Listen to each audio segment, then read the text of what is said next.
Hey everybody, this is Rydo and we are back to video game news. Today is Wednesday, September the 2nd, 2026. And yeah. So at the end of the last stream, at the beginning of the last stream I talked about Dolly Parton and Tim Curry just passing away, and I speculated as far as their involvement with video games. Since this is video game news, today is also the first week in which we are doing a full week, and I can already tell that that's probably too much as far as live streams. So I'm gonna think about it and probably want to add another stream on Saturday at 5 p.m. Maybe, though, also I'm gonna probably think about pushing the 5 p.m. US Central Time to something much later, 7 p.m. at minimum, maybe 9 p.m. 10 probably a little too late, but yeah. The last week it was very close to the point where I couldn't even make any more pre-recorded footage, which this is pre-recorded earlier in the day, because I was running right up to 5 p.m. in covering less than a week, although that was also the Gamescom opening night, and it does seem like there might be slightly less Gamescom news. And yeah, I've been working on a lot of other things, so I haven't gotten back to like replacing my macros, which are going to need significant improvements and tweaks to handle a full week instead of looking for just a couple of days. Now, to get back to Dolly Parton, I was actually shocked, according to Moby Games Persons page, which it's kind of hard to actually use their website and find it, that she seems to really have only had a very minimal influence on video games. Of course, she was 80 years old when she passed just last week, so her life wouldn't have involved a lot of video games in the first place. She would have been fairly old, probably in her 70s, before she would have had any possibility of really doing too much with video games. She would know like Pac-Man and some of those first generation consoles, Atari, things like that at best. But her song 9 to 5, very popular song, was in the 2009 Wii game Poppin' Music. It was also in the Country Music Theater? Is that what the T stands for? Presents Karaoke Revolution Country in 2006 for the PlayStation 2. So actually this game came first.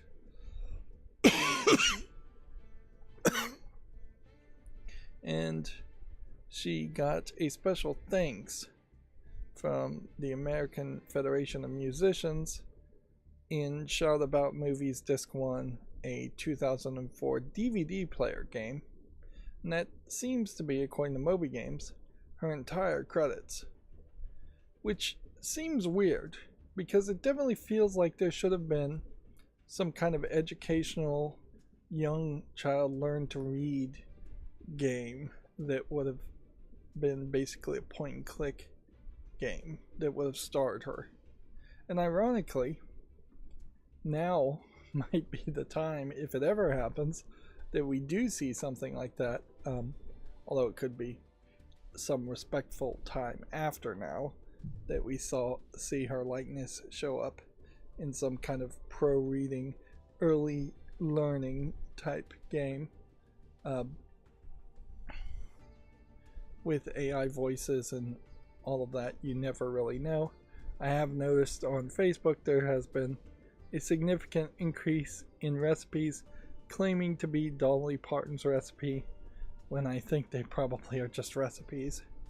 Now, Tim Curry was, I think, much more willing to take jobs of all kinds. So he does have a significant larger amount of credits in the video game world. Not that I would say by any means he was first and foremost a video game actor.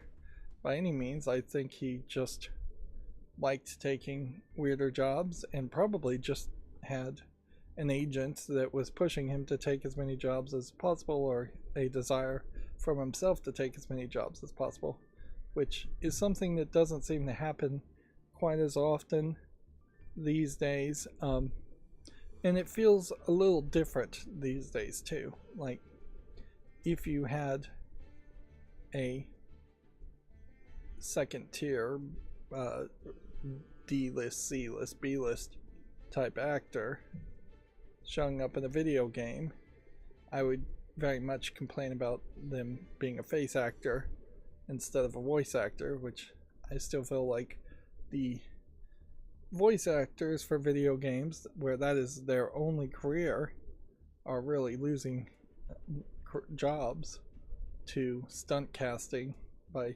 having face actors replace it. But yeah, he was principal cast in Command & Conquer Red Alert 3, and that would be the Xbox version, Xbox 360 version, and the Windows version, which it's shocking how they were able to get any Command & Conquer to actually work on a console as a real-time strategy game. He was Dr. Frankenstein in a game called Frankenstein Through the Eyes of the Monster for Sega Saturn and Windows, which, yeah, I imagine there's going to be a decent amount of weird characters we're not really familiar with. He apparently was the voice of Malik in Wing Commander 3. He was the voice actor of Dovaculus in Brutal Legend Limited Edition, which I have no idea who that character is. He was in Gabriel Knight's Sins of the Father's 20th Anniversary Edition as the brilliant original Gabriel Knight 1 voice cast, which that doesn't give me quite a clue as far as who is actually voicing in that game, even though I played that game, unless there was somebody called the brilliant original that I'm just completely forgetting. He was Arl Howe in Dragon Age Origins. He was Professor Calamitous in Nicktoons Attack of the Toy Bots. I wouldn't be surprised if Professor Calamitous actually is a character in a Nicktoons cartoon that I just don't recognize.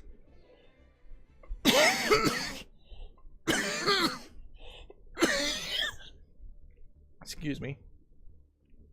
And then apparently he was Lemony Snicket in Lemony Snicket's A Series of Unfortunate Events, the Windows, GameCube, and PlayStation version, which that would make the third Lemony Snicket translation I know of. I guess Professor Calamitous is from Jimmy Neutron, because he's also playing that character in Jimmy Neutron. I wouldn't be surprised if Tim Curry actually did a decent amount of voice acting through animation, because most of his acting is pretty wild and silly and cartoony to begin with, and as he got older, I imagine he wasn't as willing to run around like he would in the Clue movie. And yeah, even before Clue, he was very prominent in having significant costumes and makeups over his face, such as playing Darkness in the movie Legend. And he really was a theater actor first, and that's where voice acting, I think, is best when it comes from theater. We also know that Tim Curry had a stroke near the end of his life. I would assume all of this work was before then, but he could have certainly had other ailments. Old people tend to do that. He was in Scooby-Doo Night of 100 Frights. He was Nigel Thornberry in the Wild Thornberrys movie for Windows, which I don't know why that is called a video game, but it probably is a video game version derived from the movie. He was in a game called Sacrifice, and some of these labels imply he did like several different characters. He was in another Wild Thornberrys game. He was in Gabriel Knight 3, Blood of the Sacrifice, Blood of the Damned, seemingly playing Gabriel Knight in that case.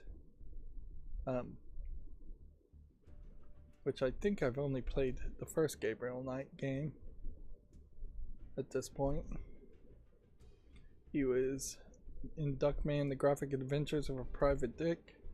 He was in a pretty notorious niche game called Toonstruck that has also the actor from Back to the Future. This is a live action game, so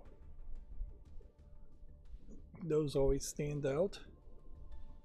Wing Commander 3, Heart of the Tiger, Frankenstein, Gabriel Knight 1,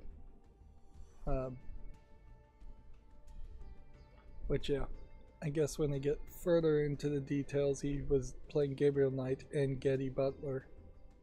Then he got a shout out, thanks, shout out about movies disc 1, which I imagine this DVD game had just a whole bunch of clips from a whole bunch of actors. And so if we were to actually click on this, it probably would tell me a general idea of just how many people would be connected to it, but I'm not sure. The idea of DVD games for a brief second felt like they might be something of interest, but the DVD players were just really too slow for anything more than just party games and trivia games, and not really easy to program.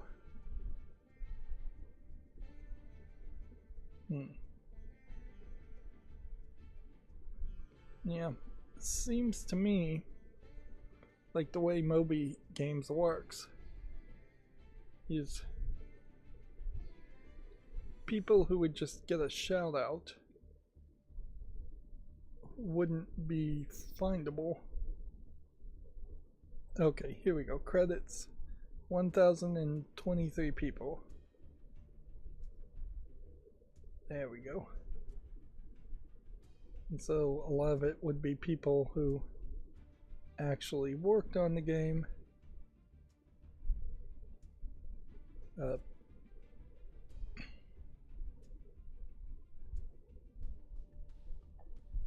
And then here we have a thanks to the following individuals.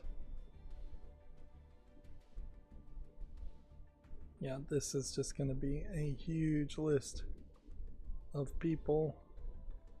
Although, quickly scrolling through this, I don't really recognize any of these names. Although my ability to recognize these names is probably not going to be that big anyways.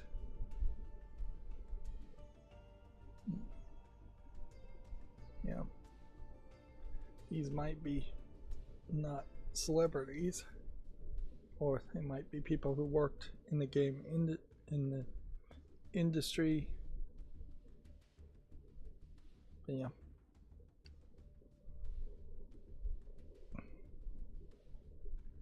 Yeah, Ridley Scott. I recognize his name. So these are people, Hollywood people. Let's look at Franklin Through the Eyes of the Monsters. Very much you can see starring Tim Curry on the front of it. I suppose today, yeah, this is a live action game. I'm gonna see if I can maybe find that on Steam. It very possibly doesn't actually run and is not available on Steam because of that. But yeah, you can see today I really failed to just jump into the video game news. And I know this whole doing a whole week's worth of news is going to take so long that we're really skipping the warm-up section completely. Although I did go through all the new games over the week, that's going to be overwhelming. But going from streaming Monday, Wednesday, and Friday to only streaming on Wednesday to possibly now changing it again to even Wednesday and Saturday has also freed up a lot of extra time. That, in conjunction with me playing the Artisan of Glimeth and not really enjoying those puzzles and getting frustrated by them, has led me to accomplish a lot of cleaning and decluttering and other projects in general, or just make progress on other projects in general. So there really is no going back to the old way unless something drastic happens. But yeah, it is obviously still going to take some time to find a balance. Alright, so let's just highlight this. Like, I had to go basically back 8 pages on Gamatsu to get to a point where I think I haven't seen anything before. And we still have tabs opening in weird places, so we'll just have to deal with that. But let's jump to the video game news. Here we have what looks like a decent game. When I was going through the new games on Steam, I also made a decision to just pretend like I'm going to make YouTube shorts on visual novels. If I can just be certain that it really is a visual novel and not put it on the follow list, that way I can just maintain the follow list length a little bit better. The Legend of the Dark Witch is now available for PS5 is the Gamatsu article. I think I misspoke in a previous stream and said that this Xbox disc, the digital feature, was already out. It is not quite out yet, but it is, I guess, being tested on August 31st. So it's still being tested. The kicker here that I think made this weird in particular is I think it only works with Xbox Series X and Xbox One discs. It does not work with Xbox 360 discs or the original Xbox discs. So this really is only transitioning a couple of generations to digital, and then at some point, if you sell or get rid of your Xbox Series X that has a disk drive, there is the assumption that the next Xbox won't have a disk drive, and it will just be a case of whatever games you've digitized you can keep until Xbox decides you can't keep it anymore. So yeah, it still definitely doesn't feel like this is a win for physical media by any means. It might be slightly helpful just in efficiency, but I mean, I don't really know how helpful it really is going to be to. It doesn't really address people with bad or slow internet. It doesn't address the hard drive space issue. It doesn't address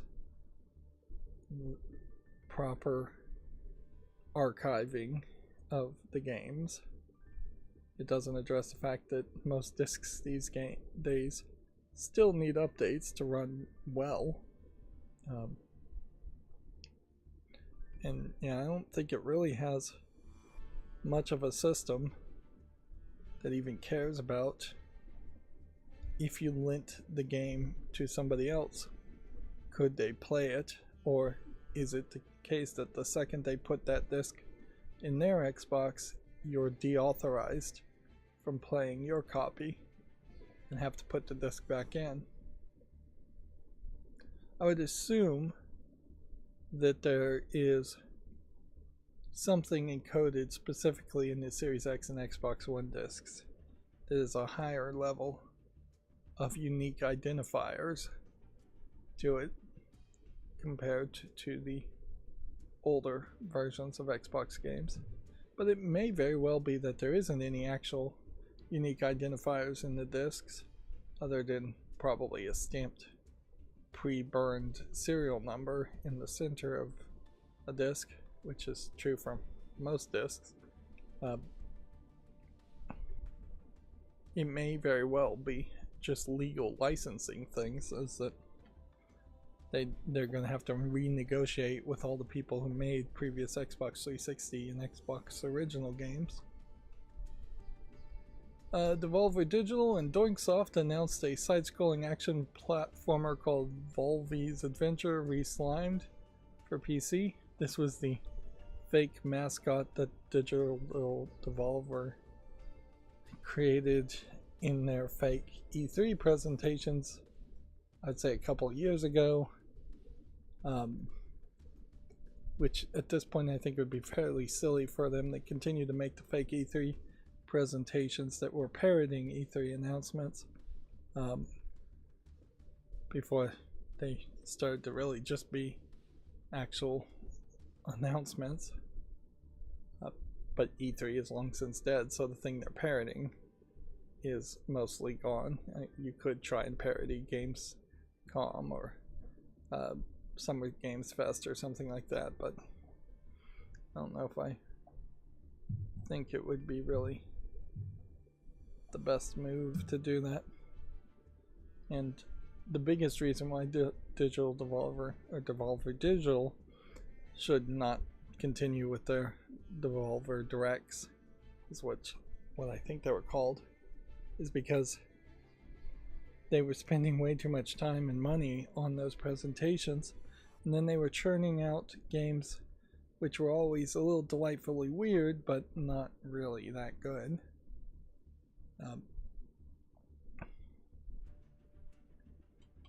Construction Simulator Evolved. Yeah, I'm not sure why I have duplicates. It's because it's opening the comments. So my old macros are opening the comments for some reason, and I guess maybe they always were, and I guess I just need to replace my old macros and then that will solve that issue. I'm still trying to only make YouTube shorts, or pretend like I'm gonna make YouTube shorts, for games that haven't released an announcement date yet. There is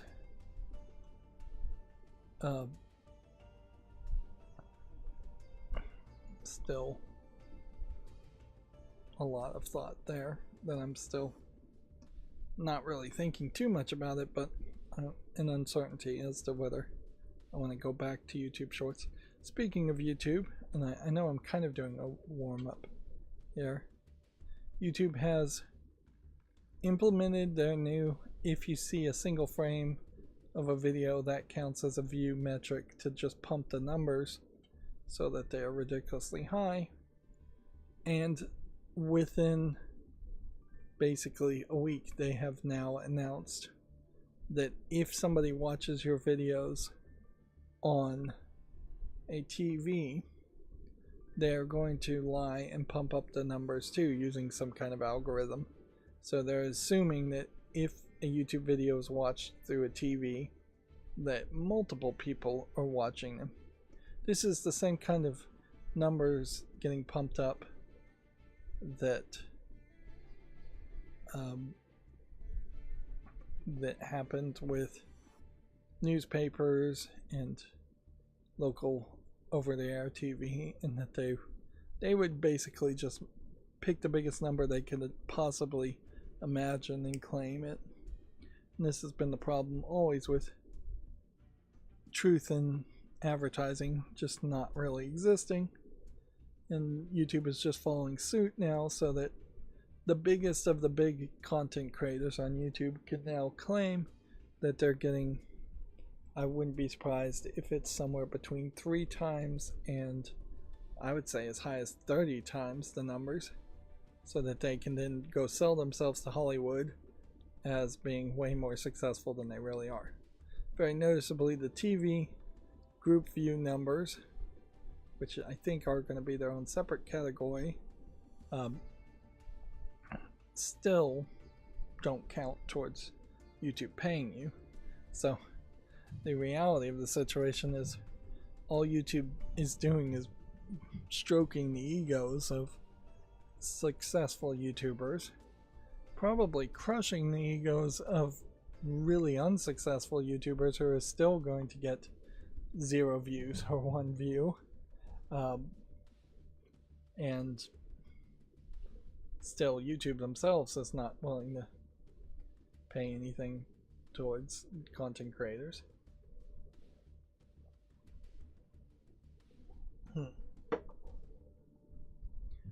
This, I suppose, is supposed to be the first Last of Us, Wolf Among Us game. And I really don't remember enough of that to be certain whether this is the first game or not. I guess I kind of think it is, but weirdly, I think the main lady is just not being shown here. Yeah, like that lady. Okay, well, I'm not gonna watch this because it was rated M for mature.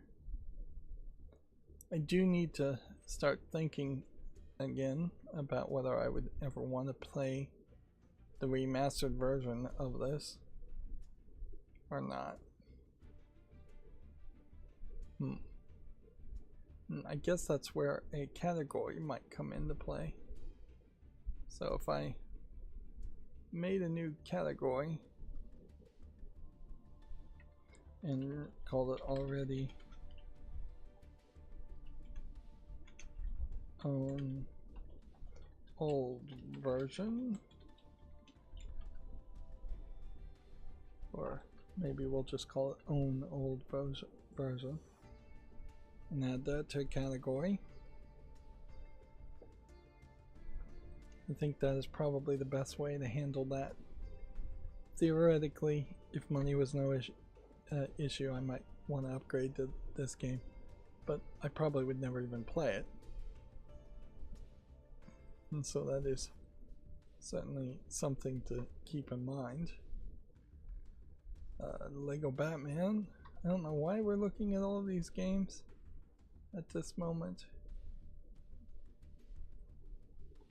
but it seems like there is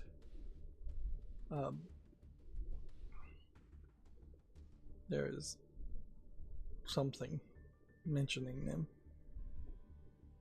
So we have Rockstar Games addressed the GTA 6 gameplay leaks. We may finally have a different story for this week. There probably were a few more leaks, but it doesn't seem like the newest of leaks are grabbing people's attention after the Netflix presentation, and now it really is just coming down to, I think there are 2 reactions. One reaction that some people are having, saying GTA 6 just looks like a GTA game, and that we've been waiting, I think it might be 15 years since the last one.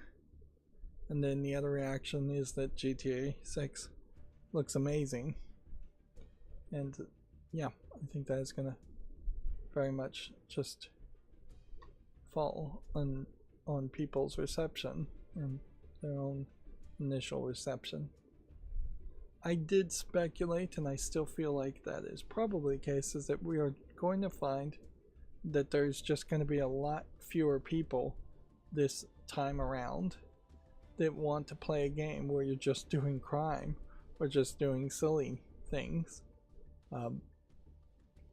And personally, I would say one of the things I liked about Crackdown compared to something like GTA 6 was that you technically were a cop in the first game, although you are a bad cop being run by a bad shadow government, basically. But for the most part, you were shooting people that were shooting at you first in Crackdown, and you weren't just stealing cars randomly from people, I don't think. So yeah, there was something that felt a little bit better about that. Although nowadays, if GTA 6 actually had you playing as a cop and you were undercover and you were just doing awful things the whole time, that would probably be the most realistic GTA ever. Moving on, Hollywood Hustle, a prop collecting simulator, has been announced for PC. Okay, I guess that explains what that game is all about. We've got another game that looks interesting. We've got a new Bloodstained game being announced. That looks interesting too. I do have the 2 Bloodstained games previously. One was an 8-bit game, kind of a side game, and I haven't gotten around to playing them. I probably should. For as much as I say I like Metroidvania games, I really haven't played very many Castlevania games at all, and Bloodstained would be a great one to jump into. And I definitely think once I'm done playing the puzzle game Artisan of Glimmerth, which I'm like 75 hours into, it's way too long, way too many puzzles, I do suspect I need to play something that is a little bit more stupid, for lack of a better term, where I can just turn my brain off and shoot a bunch of zombies or something like that. And Bloodstained may not fully match that requirement, but it probably wouldn't be too bad of a choice. That is one of my concerns, certainly, though, is that I'm going to have finished the Artisan of Glimmerth and then start some other game, and it'll grab my attention a lot more, and I'll stop making progress as far as non-YouTube work that needs to be done. Construction Simulator Evolution shifts to early access release. Demolition feature has been revealed. Arcade Archive Satan of Saturn launches August 27th. Yeah. Heroes of Might and Magic 3 remake gameplay overview trailer is available on Gematsu if you want to check that out. Bloodstained: The Scarlet Engagement has been delayed to 2027. Apparently it had already been announced and I just forgot it. Either didn't see that announcement in the first place or have forgotten about it. Here we have the guy wearing a black cowboy hat and a black polo shirt. It's interesting, the Japanese version of this starts with him showing a snarl, and the English version of it is his lips closed. Which actually, if you were trying to show a smile in Japan, Japanese would naturally have their lips closed, and there's actually a lot of work that they try to do with having usually receptionists in Japan smile and show their teeth.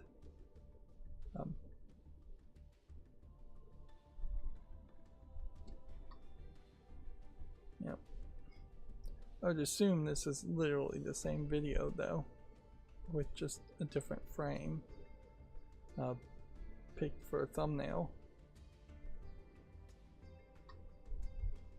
Here we have Heroes of Might and Magic 3 Remake. Again, we'll have to wait till 2027 to really see it. Drape Line launches September 23rd. It's a Dragon Daughter Raising roguelite, which that's a lot of different things.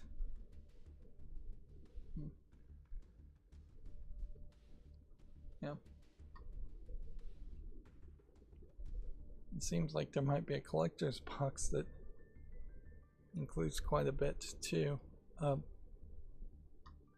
One of the things about this new streaming setup, which I'm violating right now, is it does feel like there just isn't going to be a lot of time for warm-up talk or just talking about random things, which it's probably for the better, but it also kind of sucks too. Feels like it's going to lose a lot of personalization for me to just cover the news exclusively. But yeah, I want to try that. I want to at least try it for now. Very possibly it was too much personalization in the old way it was done. Yeah. Construction Simulator moving to early access, we already talked about. We do just have 2 tabs of everything twice, which that really shouldn't be the case, but there is, in this duplicate tab closer, seemingly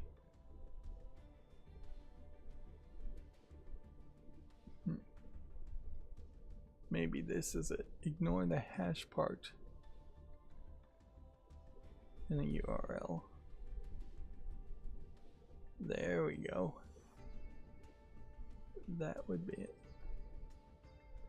Ignore the query part in a search. Let's not do that. Maybe it was comparing with titles previously too. But I don't think we actually need to do that. Right. So if I click that setting, and then tell it to close all duplicates, I think that solves my issue completely going forward. Right. I bet that was a setting that I just accidentally changed at some point. Yeah. A hashtag part is an anchor. It'll take you to a lower part of the HTML page, whereas the query part is a question mark, or the question mark part is a query, which could be used in all kinds of ways, but it's almost always, it's mostly used for search parameters if you're entering a search into a search field. Although I have also used it in my Violent Monkey scripts as a way of identifying specific pages being part of the program versus other pages not being part of the program.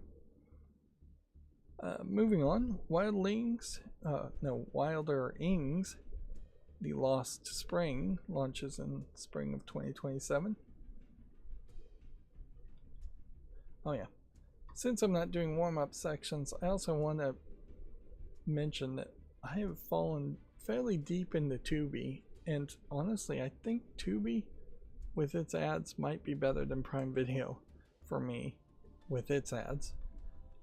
There is a lot of old kind of garbage anime on Tubi that is the kind of stuff that I really would like to watch once. I'm watching Blackjack OAV or OVA right now, which is something I've always wanted to get around to, but also not something I really wanted to pay money for until I really had a better understanding of what it was.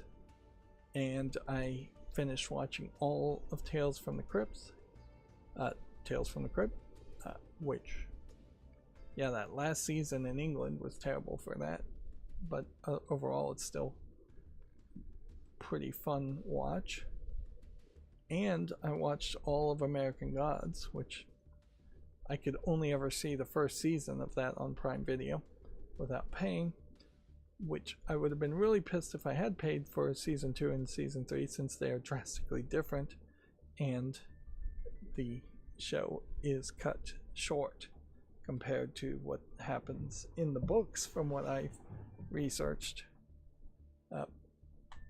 So it definitely feels like Prime Video is being very one-on-one picky about what it has on its service to watch, and is just like negotiating too hard instead of just saying, hey, we'll take everything that you offer and we'll put ads on it.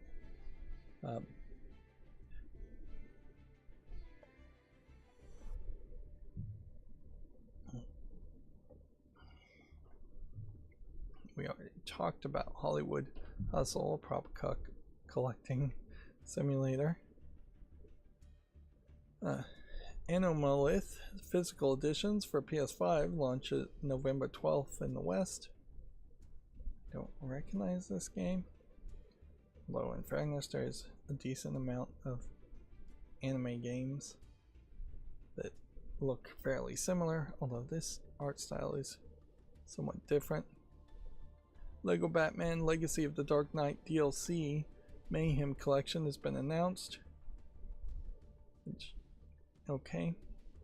Could you have bought the deluxe edition of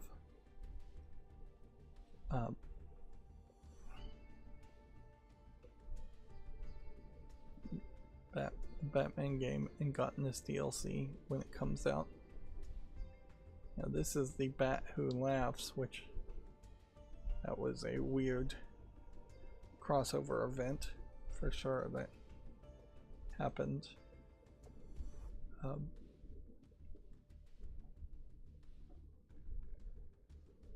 Batman, the Batman Who Laughs outfit from Dark Knight's Metal #2. That whole Dark Knight's Metal crossover event was very weird. A chaotic co-op sandbox game called Dumpster Gang has been announced for PC. It feels like this is a friend slot game where you're playing as raccoons, but maybe there is a bit more narrative and consistency there, where that would actually end up having some gameplay experience instead of it just being friend slop where you have to make your own fun. The Wolf Among Us Remastered launches October 29th, which it is getting this noir mode, which is just going to be black and white in grayscale. Yeah, and it rather sucks that the huge failure of Telltale Games very much centered around a very good reception of The Wolf Among Us when it first came out, and then massive delays, and that The Wolf Among Us 2 I still don't believe is out now, and it's probably been 15 years or longer. Let's see, a Norse co-op action RPG chosen by Odin has been announced for Xbox Series and PC. Here we have another mention of Spine for some reason. Graveyard Keeper is coming out September 22nd. We are in September now, so yeah. My goals for this year, I think, are going to be blown at this point. Well, all I can do is continue to try and move forward, but I really wanted to accomplish a lot more. Having a month being completely sick and just being inefficient and actually accomplishing things slowed me down horribly. But yeah, the odds of me accomplishing my major goals by December don't feel like much is going to happen there. And certainly everything has just gotten way more expensive, which makes things just more difficult overall. And I don't expect that to change too much by the end of the year either. I still haven't redone the programming, so if I hit the hotkey and it's already on the following list, it should leave it on the follow list and do nothing, but or maybe just close the tab. But I haven't done any programming. I may very well fall back into that. Then I don't know anything about these games. Yeah, and I don't know why they are open in that location. Alien Death Storm launches in spring of 2027. I think it probably is the case that the goals of most game developers are also blown for the rest of this year too. We're going to have GTA 6 come out, and I think basically nothing else. Everybody's gonna probably jump into 2027. And yeah, we are definitely also seeing a big split now as far as what kind of games I'm showing. Is no longer me showing all the new games except for things that don't support English or have AI in it or are adult games. Now it is just down, at least for this stream, to games that actually are mentioned by Gamatsu only. But yeah, I was using so much RAM, 100% of my RAM and 100% of my CPU. And once I closed all of the new games that came out in the last week on Steam, I was down to 60% of my RAM or so, roughly, and still at 100% of my CPU, which is probably something going wrong as far as either my Violent Monkey scripts or plugins in general. And I had to then reload all of Firefox, the browser, and when I reloaded it, it was only at 16%. Which, yeah, that seems to be a drastically lower amount of CPU usage. And certainly I can't really record if 100% of my CPU and 100% of my RAM is being used. OBS is pretty intensive, and I saw a YouTube video a couple weeks ago, I guess it was, where just having OBS open or having OBS just record significantly will reduce your frames per second in a game. And so if you're not recording, you don't want to use it. If you are recording, maybe you need a separate computer and a capture card to offload that performance loss. Although if you have a good enough computer, it probably doesn't really matter. 10 frames per second off of 140 frames is not anywhere as bad as 10 frames off of 30 frames per second gameplay. Flamecraft launches September 17th is the next Gamatsu article. Alien Death Storm. Nostalgic Train is now available for Switch 2. PlayStation's Plus monthly games lineup for September 2026 have been announced. It is very possible that some of these articles will be redundant since I did manually open some of these articles. You and Me, or Unme, details souls, worlds, and more. Erase the me to find the real I. Okay. This looks like it's a Korean horror game, if I was to guess.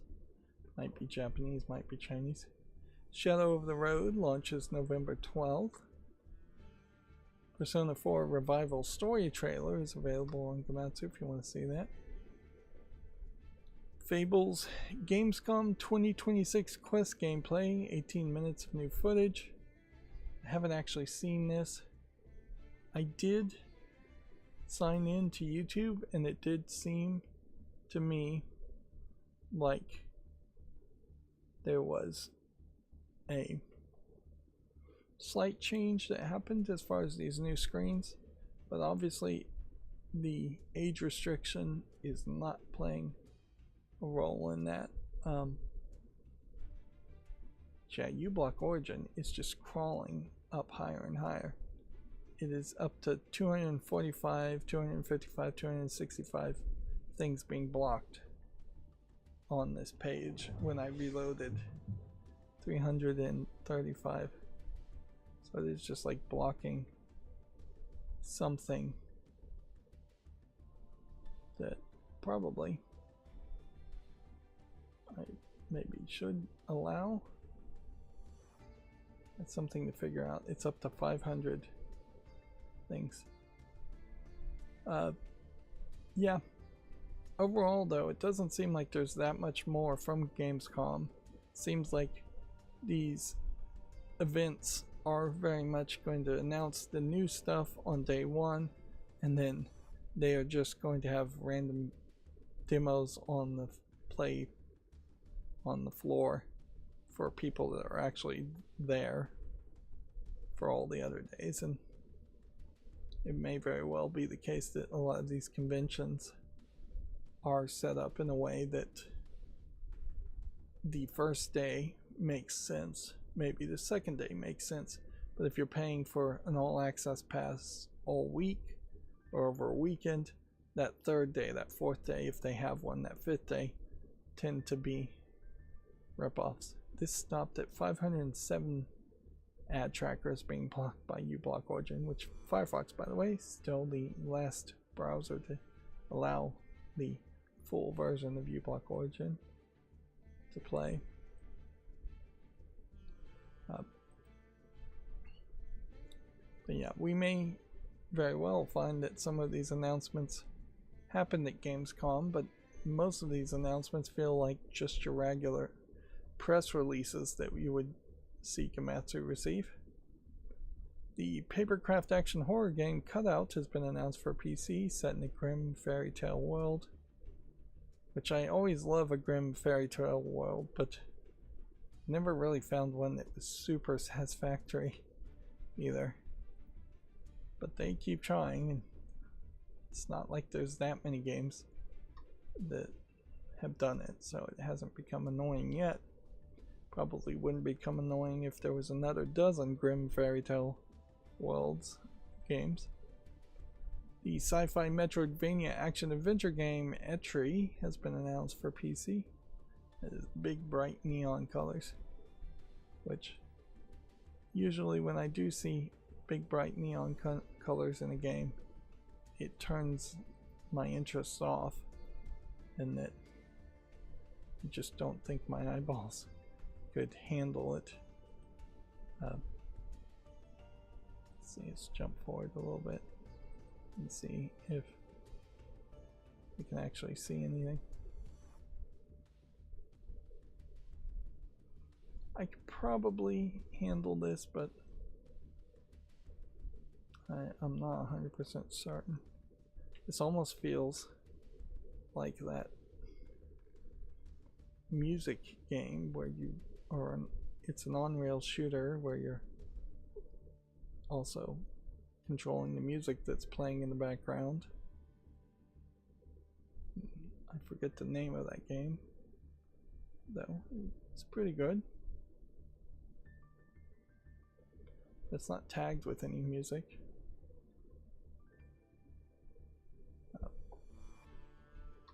And it says it's a Metroidvania game, which that seems weird from the visuals I saw there. Wolchen 2 has been announced for consoles and PC, due out first in early access on PC. Greek 2 Alliance of the Storms has been announced for PS5, Xbox Series, Switch, and PC. Graveyard Keeper 2 launches September 22nd. Spine launches in the summer of 2027 for PS5, Xbox Series, and PC. A lot of these announcements probably aren't even Gamescom announcements. They probably are just press releases saying, here's the release date, or here's some small extra bit of information.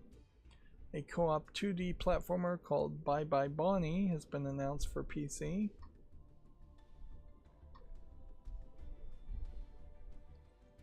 Then we've got Bolt Gun 2, Warhammer 40k, Bolt Gun 2. We've got Dungeons and Dragons, Long Rest Tavern. I just saw something, and I don't know if this really is going to change too much, but it seems like the CEO or somebody at Hasbro has taken direct control over Dungeons and Dragons and Magic the Gathering. And I have found out that Might Magic is a spin-off of Dungeons and Dragons. It is very much that, unfortunately, the copyright/patent system is overreaching in the United States, and so when Dungeons and Dragons introduced a lot of their concepts, they copyrighted/patented so much that there probably was not a safe legal way to make any kind of competitor to it. We do have a few minimal competitors to Dungeons and Dragons nowadays, but it still very much is the case that they enjoyed a monopoly that led to the market and competition not happening. In fact, it's probably one of the most modern and best examples of where the copyright and patent system just fails society nowadays, is because you are giving this very long monopoly to one company to allow them to just ice out any competition at all. Even like trading card games versus collectible card games, I think, are still an illegal issue, and that might very well be a scenario where Pokemon trading card game still to this day has to pay a license to Wizards of the Coast, which is owned by Hasbro and were the people in charge of Magic the Gathering and Dungeons and Dragons before now. But yeah,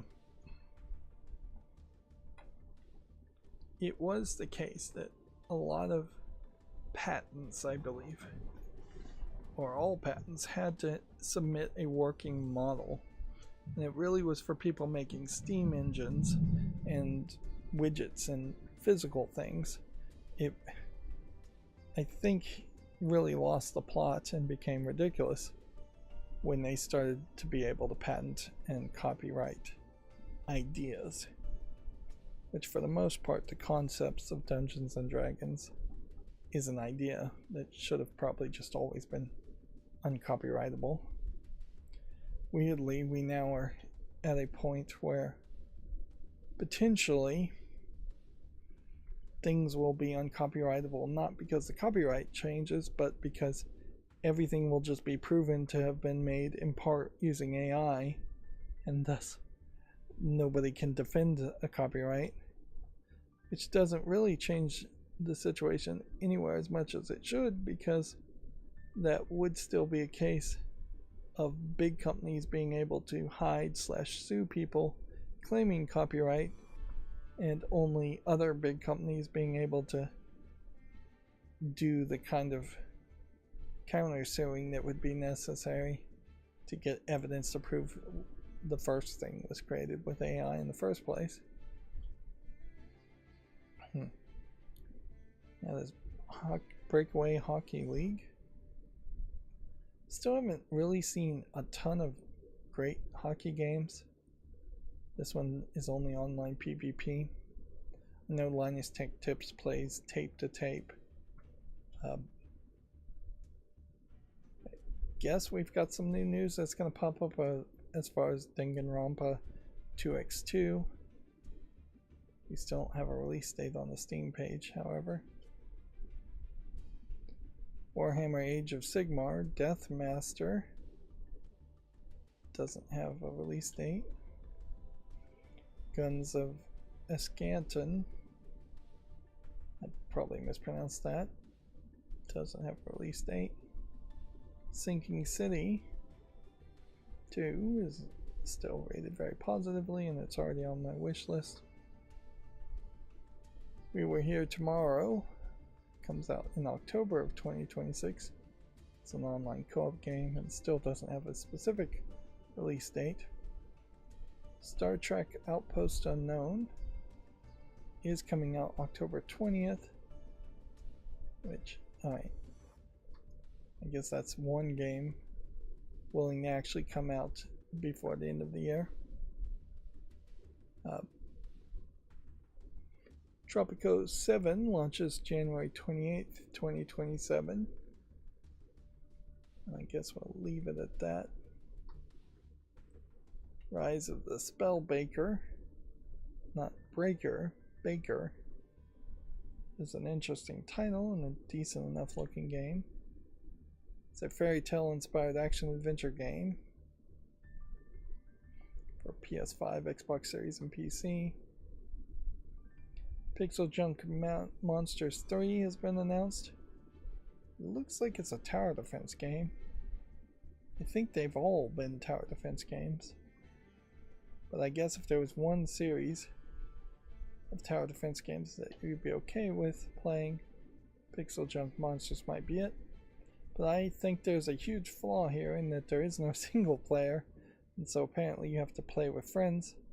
I seriously doubt you're going to get a significant number of people so that you could play co-op. So the story here is Sinking City 2 is coming to the Switch 2 in 2027. There's Tropico 7. Not sure if the Tropico series ever has been that popular. Guns of Escanton launches in 2026. Looks like a Western thing where you're shooting perhaps fairly unique monsters. 4 vs 4 Hockey League Breakaway. Hockey League has been announced for PC. We Were Here Tomorrow launches in October. Danganronpa 2x2 Switch 2 Physical Edition shifts to Game Key card formats. Seems like that is just going to keep on happening. And I wouldn't be surprised if this is very much a situation where Switch players are going to care less about that, since they really weren't ever getting discs and they were only getting cartridges, and it is at least believable that you can get a disc drive and hack a disc drive to read like Xbox or PlayStation discs than it is to get a card reader and hack a card reader to read game cartridges. Star Trek Outpost Unknown launches October 20th. It is worth pointing out that the vast majority of Star Trek games have really sucked, and Star Trek properties in general have been pretty terrible and poorly supported overall.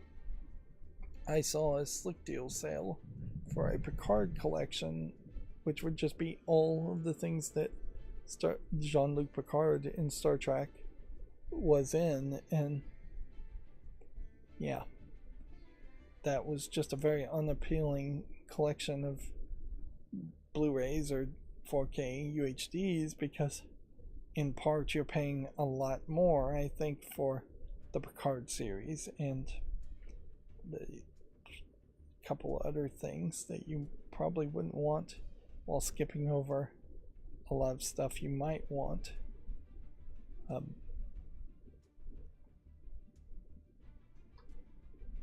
Let's see, moving on, Police Simulator has been announced for a PS5, Xbox Series, and PC.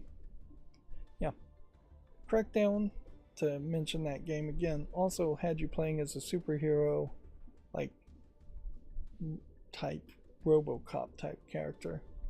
I don't think I would have enjoyed Crackdown if you were just a normal police officer.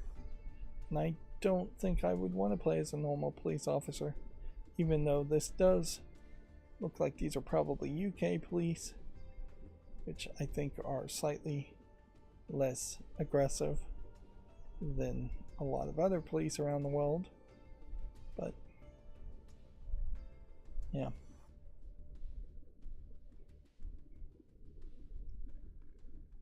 I just don't think there's a real desire for me to ever want to play as a police officer. And I'll leave it at that. Pixel Junk Monsters 3 announced for PC. Private playtest set for September 4th through the 9th.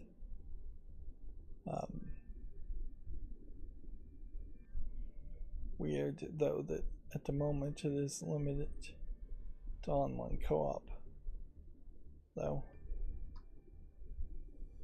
I would be surprised, though, if they actually added single player later on. That's the kind of mistake you don't want to make with your Steam listing, is to have the early access version have entire gameplay modes missing and have the description of the final game missing the correct missing entire gameplay modes. Moving on, Mr. Records adds a Switch 2 version with a Meet George trailer. I assume this is a game where you're playing records. Kingdom 3 Rising Realms has been announced for modern consoles and PC. That'd be PS5, Xbox Series, Switch 2. Tavern management game Dungeons and Dragons Long Rest Tavern has been announced for PC. And it has the official Dungeons and Dragons logo, so I'd have to assume that this is an actually official licensed product. Although, a weird game to even bother to try and license that. The Warhammer Age of Sigmar Deathmaster gameplay trailer and screenshots are available on Gamatsu if you want to check those out. Obviously, a lot of the tabs we've seen for these games on Steam should have been to the right of the stories, so it would have made a lot more sense. Warhammer 40k Bolt Gun 2 launches October 14th for PS5, Xbox Series, PC, and then later for Switch 2. I think it is also worth pointing out that because I manually opened a lot of tabs here, there is a real high chance that I missed some content all over the place. Yeah. And it still is kind of weird to just try and only do one thing for Wednesday as far as recording this stream and then calling it a day. But I kind of need to do that, otherwise if I'll get distracted and run out of time, or I'll overexert myself and want to fall asleep or something like that. Teenage Mutant Ninja Turtles Arcade Wrath of the Mutants is mixed reviewed. So, yeah, that's not being received well, and that would certainly explain why it's not on the wish list or follow list. Here we have a visual novel called Sugar Lies, which definitely seems like it is probably somewhat lewd, possibly girl on girl Yuri visual novel. But no, summer boy meets girls romance. Yeah, at this point I think all I could possibly do is make YouTube shorts on it, and for this game in particular I probably shouldn't even do that much.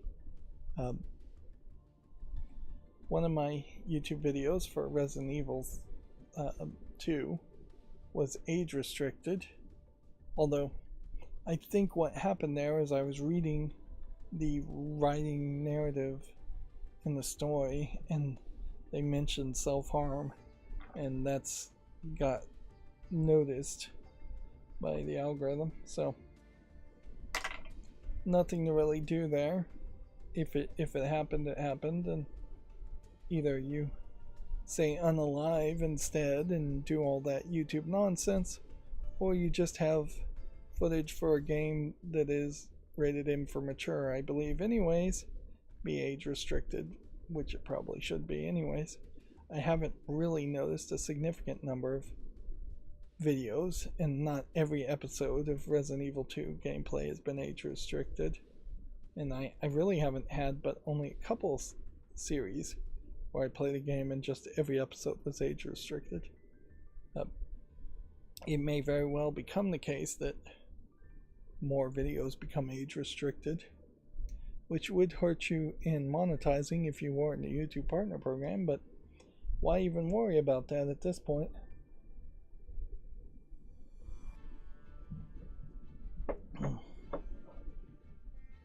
Suppose it was possible that by the end of this year I could have had enough watch time to hit that 4,000 requirement, which is the old requirement to be in the partner program, but then bumping it up to 8,000 watch hours is just pointless.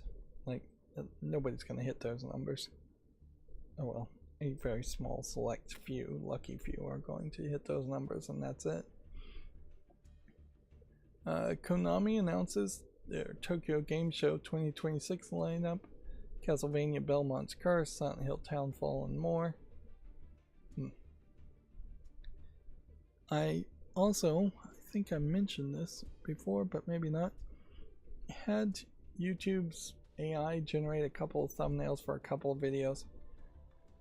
I mean, it makes them look a little prettier, but it didn't seem like it really encouraged even a single person to watch the videos more. Well, I probably am not shadow banned. It just feels like a lot of videos are just not being put in front of the right audience or anybody at all. So yeah, I may do some more experiments there, but with over, I think, 15,000 videos on my channel, it would be a massive undertaking to try and automate that and add AI video thumbnails, AI thumbnails to all my videos, which I really need to see a level of any success before doing that, because it is equally believable that people will just not click on AI produced videos or thumbnails, not videos but thumbnails, which, yeah, odds are kind of high that is exactly what's going to happen, is that doing the new hotness that a lot of other people are going to do probably doesn't encourage people to click on your video uniquely, as the thumbnails are all going to look the same and be very generic and bland. Moving on, Zoopunk extended Gamescom trailer is on Gematsu if you want to see that. The Godot studio announces a short visual novel called Sugar Lies for Switch and PC. We saw that. The fact that they're calling it a short visual novel does feel like they're just priming you to be ripped off, because, yeah, visual novels for the most part have very few visuals, and the novel is doing the heavy lifting there.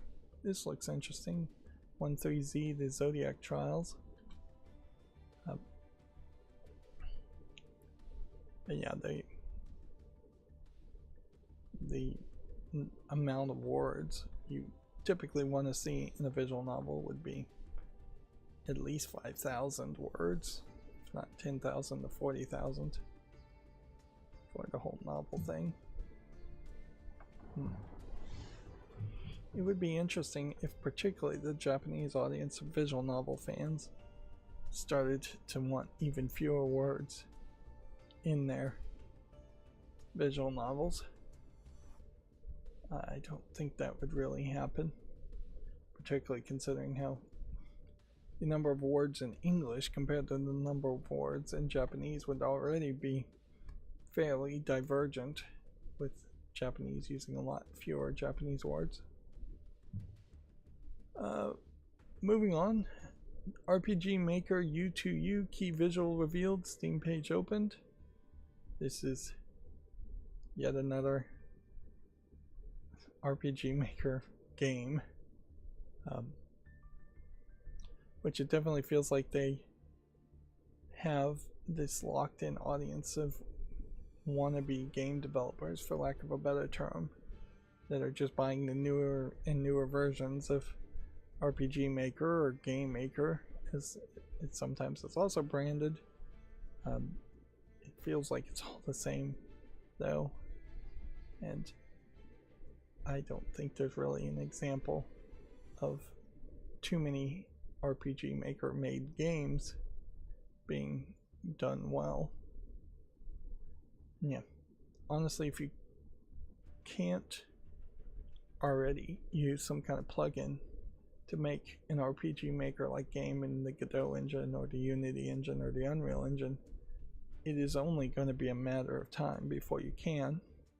But then there is also perhaps just the reality here in that RPG Maker games are really dumbed down and designed to be way too simple, and that's why all of their games look the same and tends not to do anything amazing. Moving on, Airy Ruta for PS5 and 4, and the Switch launches December 10th. Yeah. Not sure exactly what kind of game that is. Donatal launches September 3rd. Not sure what kind of game this is. Guess they're calling it an adventure game. Hoarder launches in 2027. Just a game about cleaning a house. But yeah, if you're gonna play a game where you're cleaning a hoarder's house, you better make sure your house in the real world is already clean. So here is RPG Maker U2U. But yeah, I'm not well informed enough to know how this is any different from the last RPG Maker game. Game engine, not actually a game. Although it is very weird that it is very much software being sold on Steam, pretty much being presented like it is a game. A first-person narrative-driven horror breakup simulator, Sweetheart, has been announced for PS5, Xbox Series, Switch, and PC. You can see the lady is crying, he is crying, and there's blood on her hands.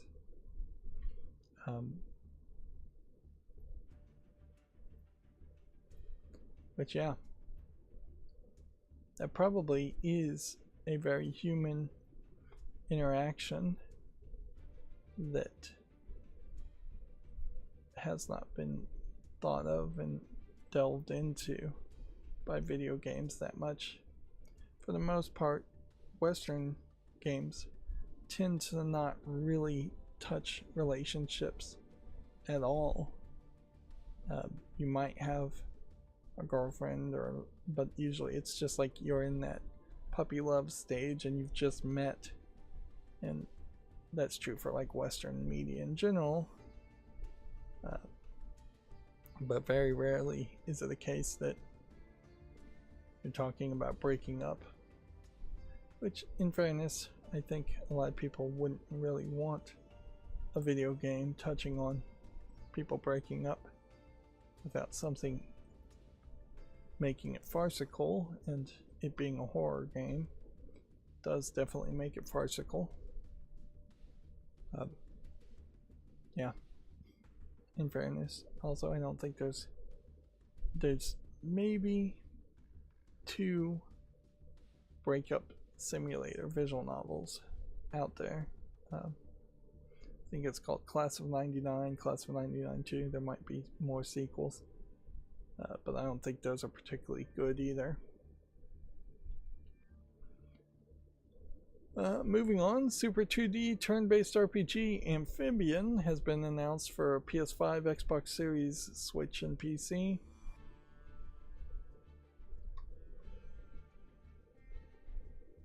we'll leave it at that.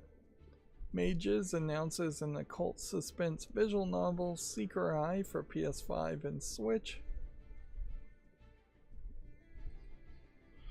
Neon Abyss 2 launches this fall for PS5, Xbox Series, Switch, and PC.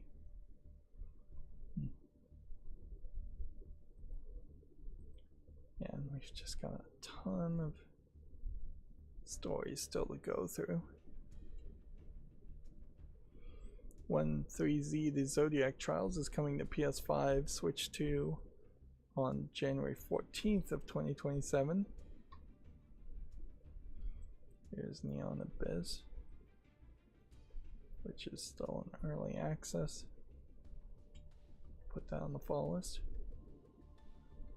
So yeah, Gamescom came and went very rapidly after the opening night live, and like all of those events, the vast majority of those trailers and announcements a week later are completely forgotten by me.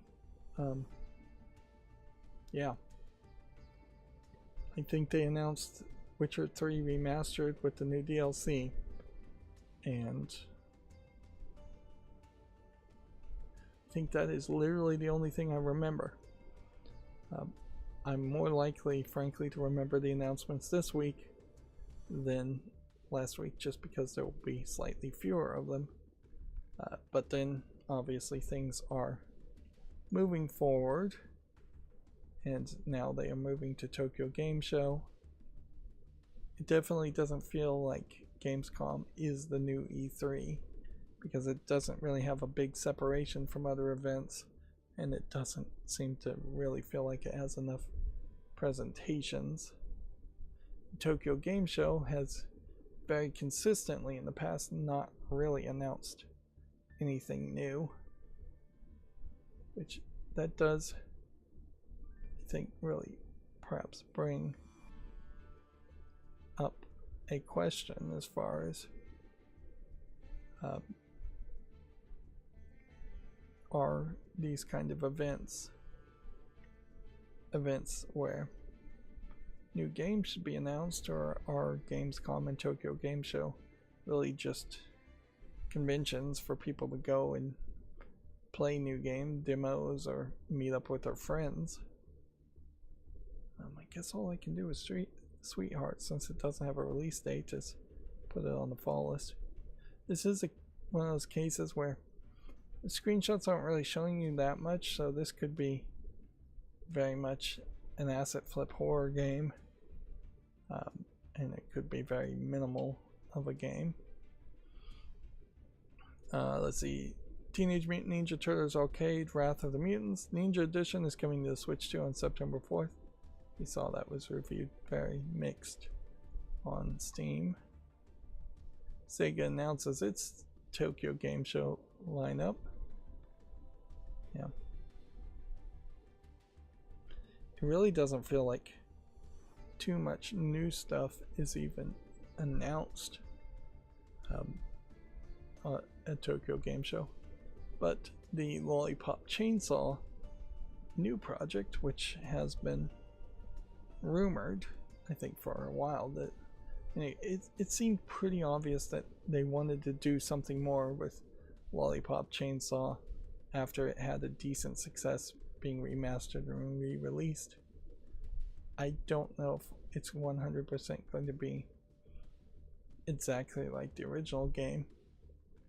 I wouldn't be surprised if censorship and such really just pushes Lollipop Chainsaw 2, if this was Lollipop Chainsaw 2, to be playing as Juliet, the main protagonist from the first game, but now she's 21, 22, graduating from college instead of playing on her 18th birthday, and she's no longer dressed as a cheerleader, and she probably still would have a chainsaw and be fighting zombies, but she may not have a zombie head of her boyfriend on her belt. Yeah, there's just a lot of room there for too much to change. And yeah, ideally, I think what people would want from Lollipop Chainsaw is that it's just like the next year and it's our 19th birthday, and more zombies attack, and it is extremely similar to the first game, except for maybe just better polish on the gameplay itself. Wasn't an amazingly well designed game.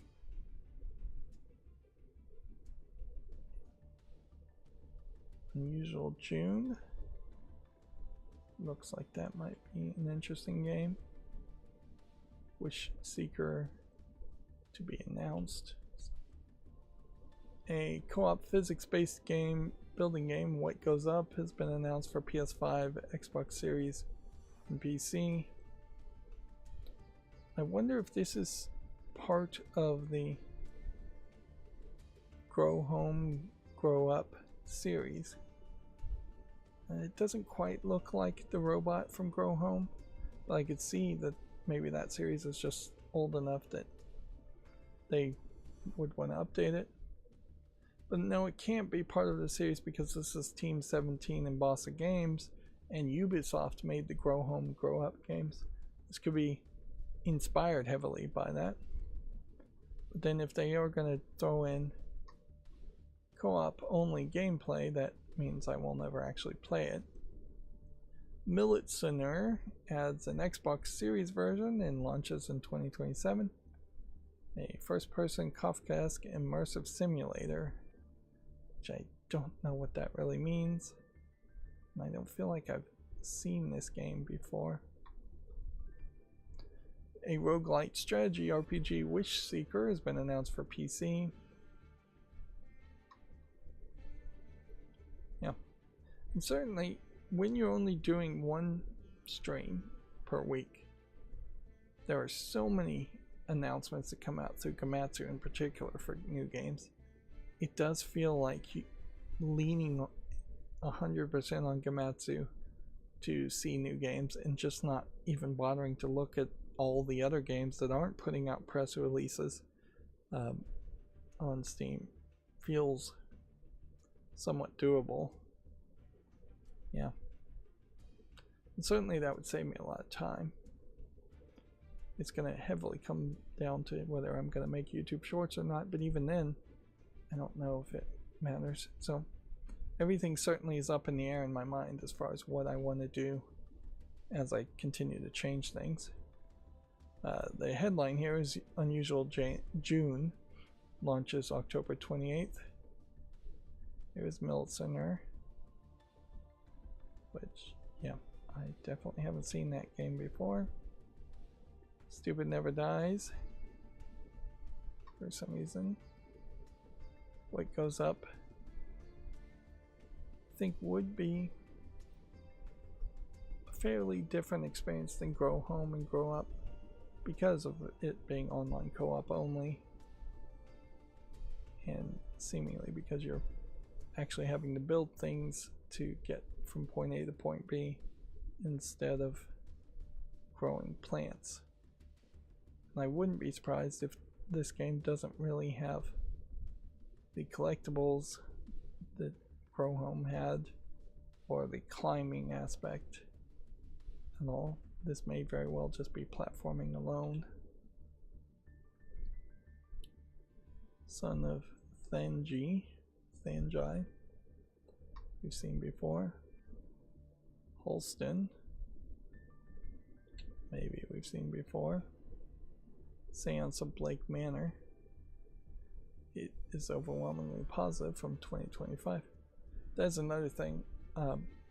If I am going to do YouTube shorts, I think I probably need to try and write some kind of batch script or something to eliminate duplicate files, because there's a chance, a decent chance, that I'll make a file for a game that will be named one way because of it not having a release date, and then by the time, before I even make a YouTube short, it will announce a release date, and then it will be the exact same file being made twice. Of course, that is potentially suggesting that I should program something to account for me being slow. I don't know if that really is the smart move. Deep dish dungeon doesn't seem to involve cooking pizza, but it does seem to involve cooking. Aromatos. Scott Pilgrim EX DLC Back in the Band is now available alongside a Coin Up Chaos update.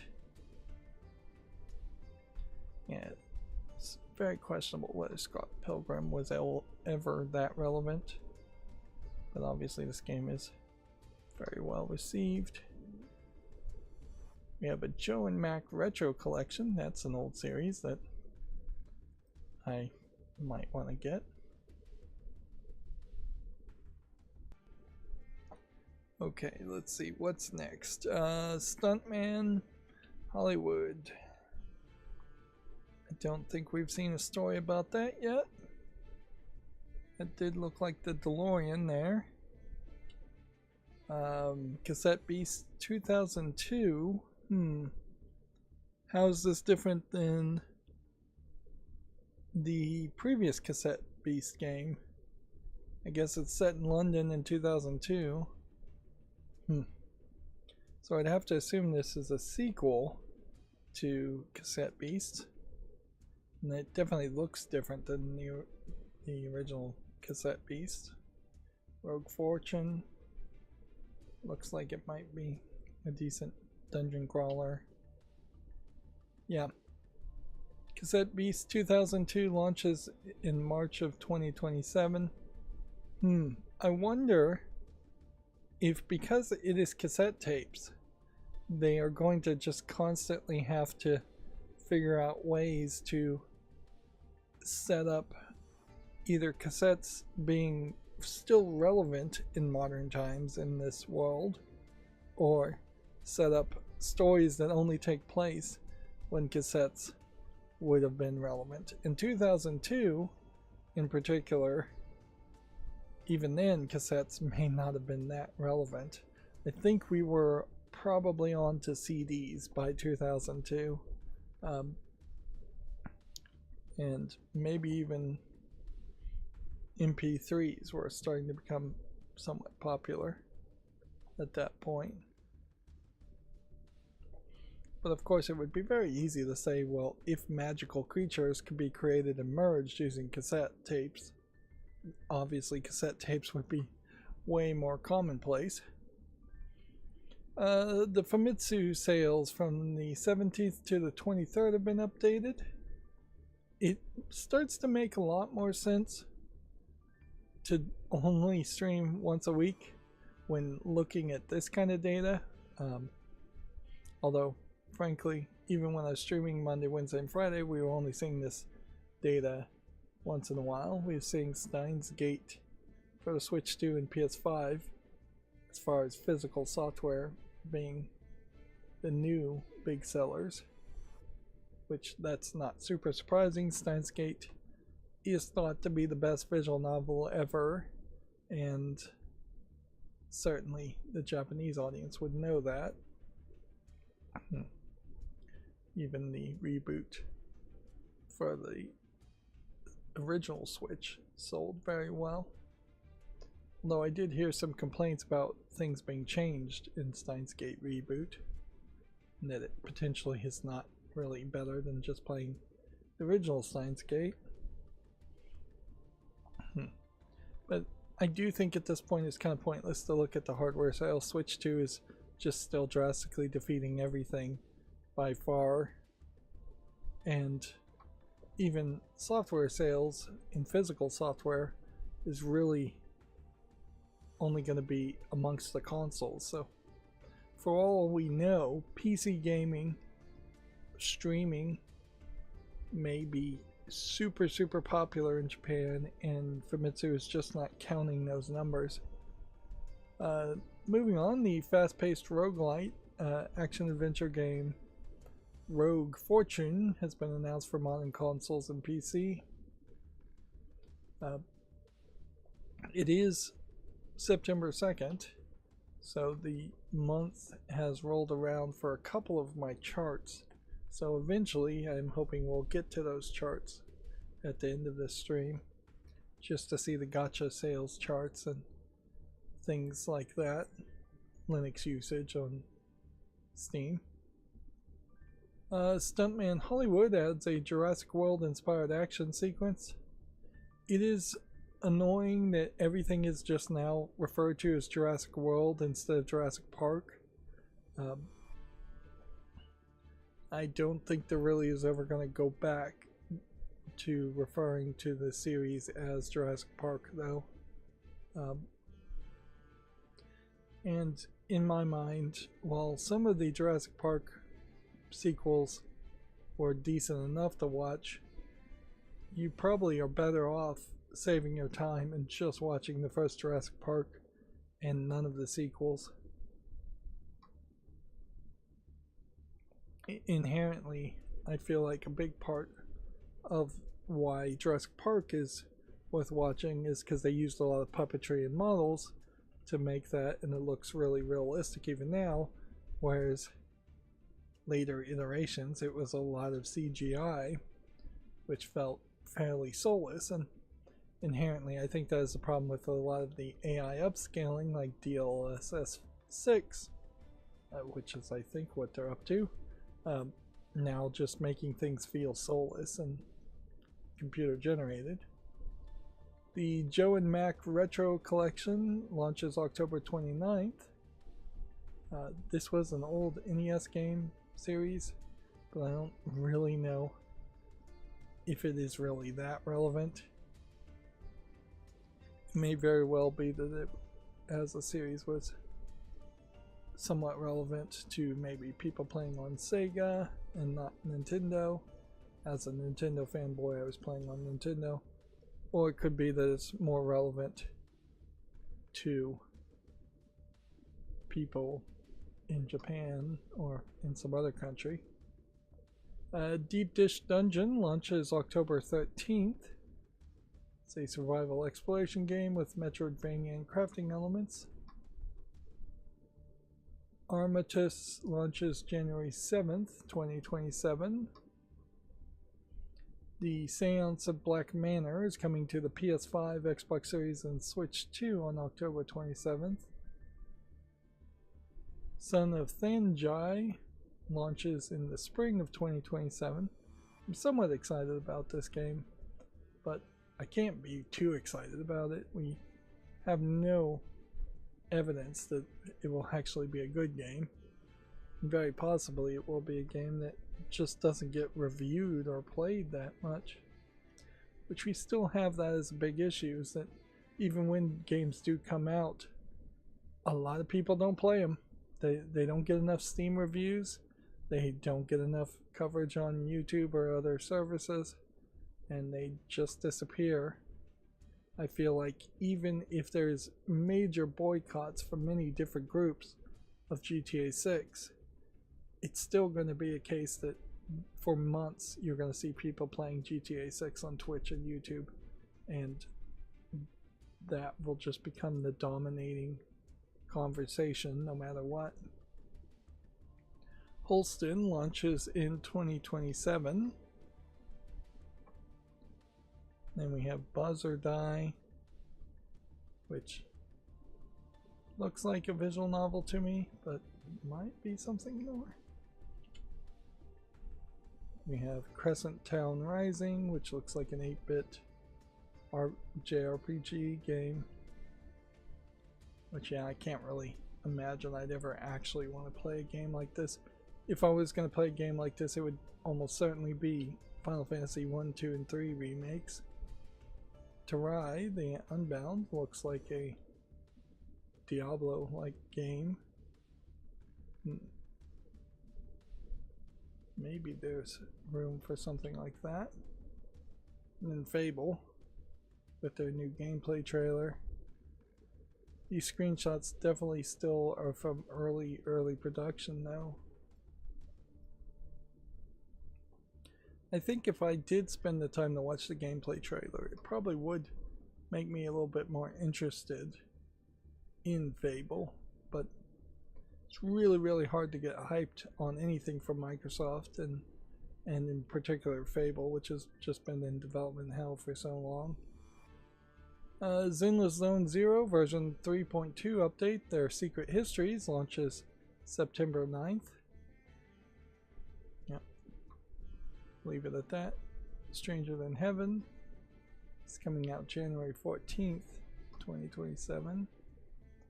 Conquista Tides of the Wills apparently has been announced. Fountains for the PS5, Xbox Series, and Switch launches September 7th alongside the DLC Shattered Shape. It seems weird for something to launch and the DLC just be available immediately. But I guess in this case it's launching to consoles, and then the DLC is for the PC players and the consoles. Zenless Zone Zero is rated very positively, so even though I still kind of feel like it's a mobile game, I might very well be wrong about that.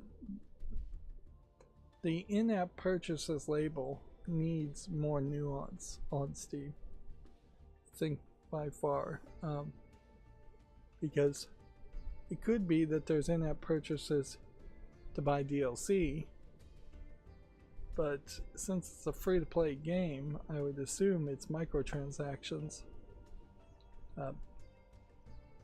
We really need that differentiation.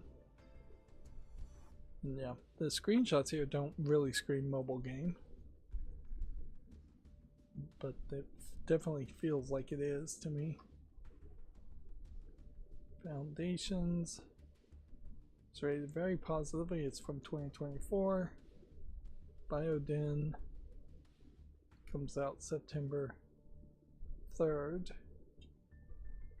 Blood of the Dawnwalker comes out September 2nd. Donatal looks like a card game.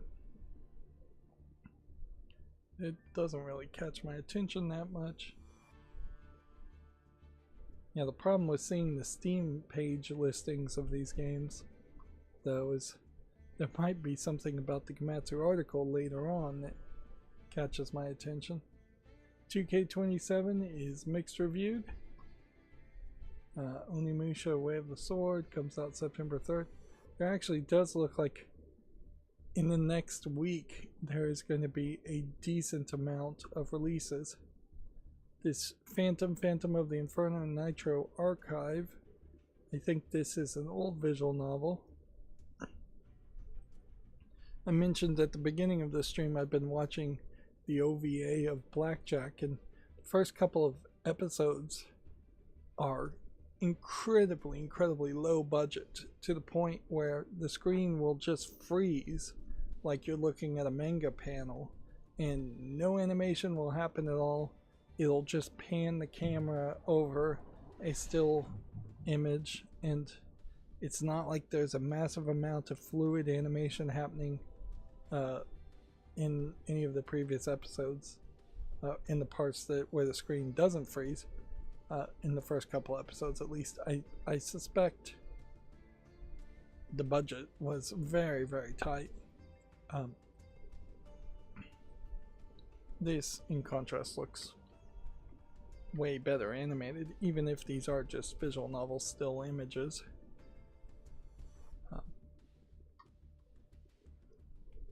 Serious Sam Shutterverse is at 47%. I did see a YouTuber say it wasn't that good of a game in their title, and I was going to watch their review and haven't gotten around to it.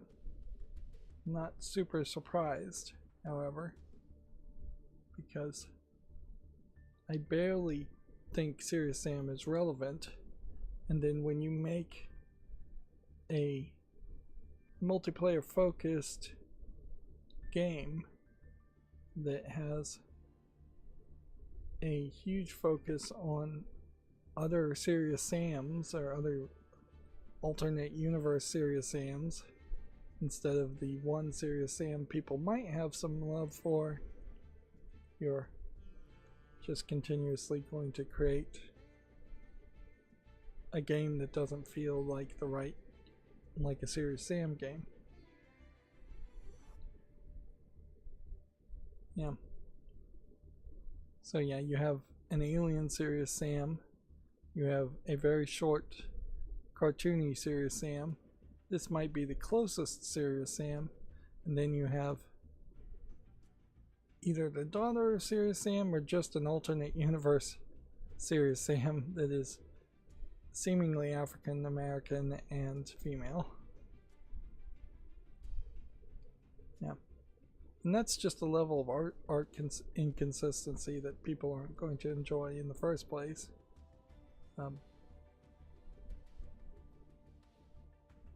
But I do also certainly wonder if the Quake running around and shooting people gameplay style also just has real problems. I also wouldn't be surprised if the network code sucks and it is just a very bad experience trying to play online. Let's actually look at a negative review and just see.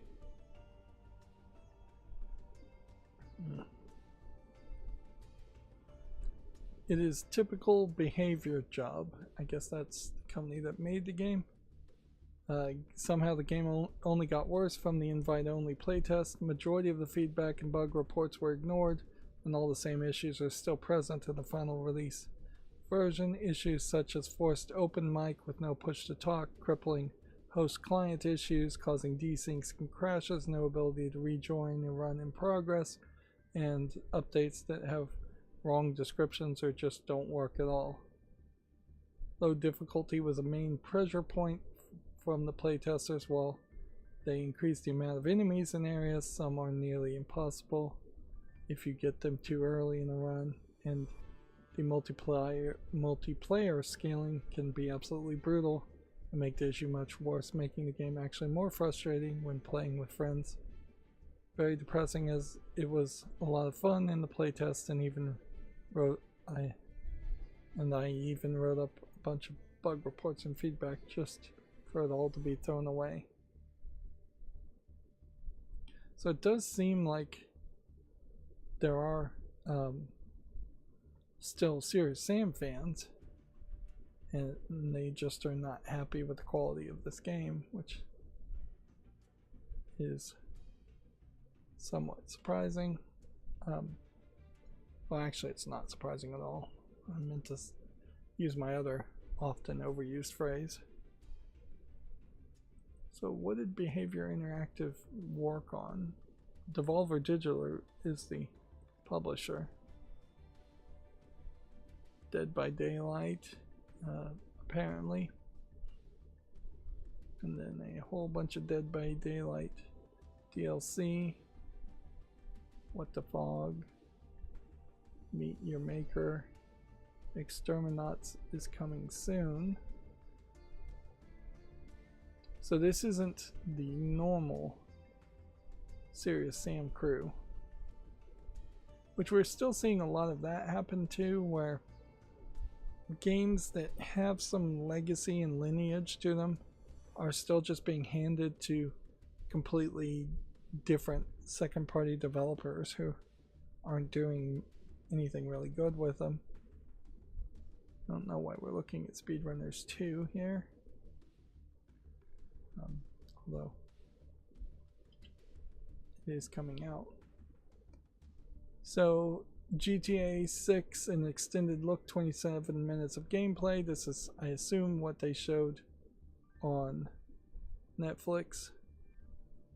Or you can just download a 13.1 gigabyte direct download, which DF Retro suspected that Netflix literally just uploaded that same footage and was not given any kind of higher quality source, which arguably streaming video, you probably should be given an extra advantage of a higher quality source.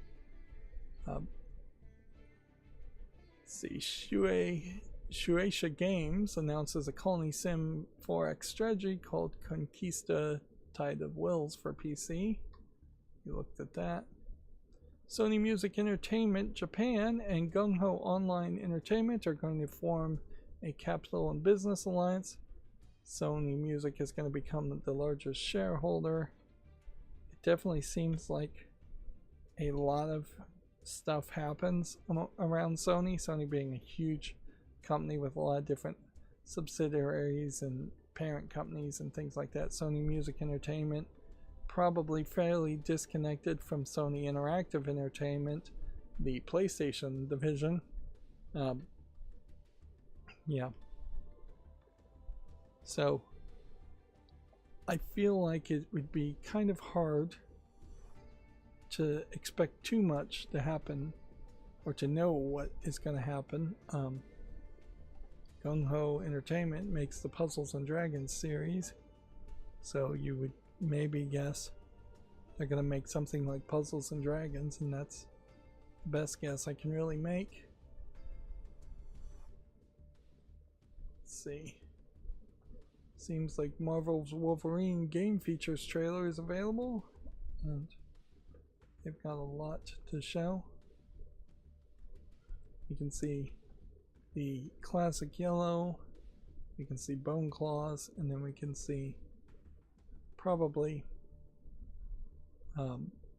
before he joined the X-Men outfit when he was with Deadpool.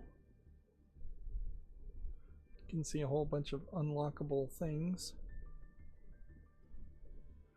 which there is something about unlockable skills that does make me slightly more interested in this Marvel game, but I don't know if I'm really that interested. Playing as Wolverine never has really been a dream of mine, and the gameplay looks really bloody and violent and repetitive in what you're going to have to do to just stab people over and over again. So there's something more appealing with like the Spider-Man games where you are often swinging and being clever and avoiding just stabbing people. Spider-Man notably tends not to stab people or kill people.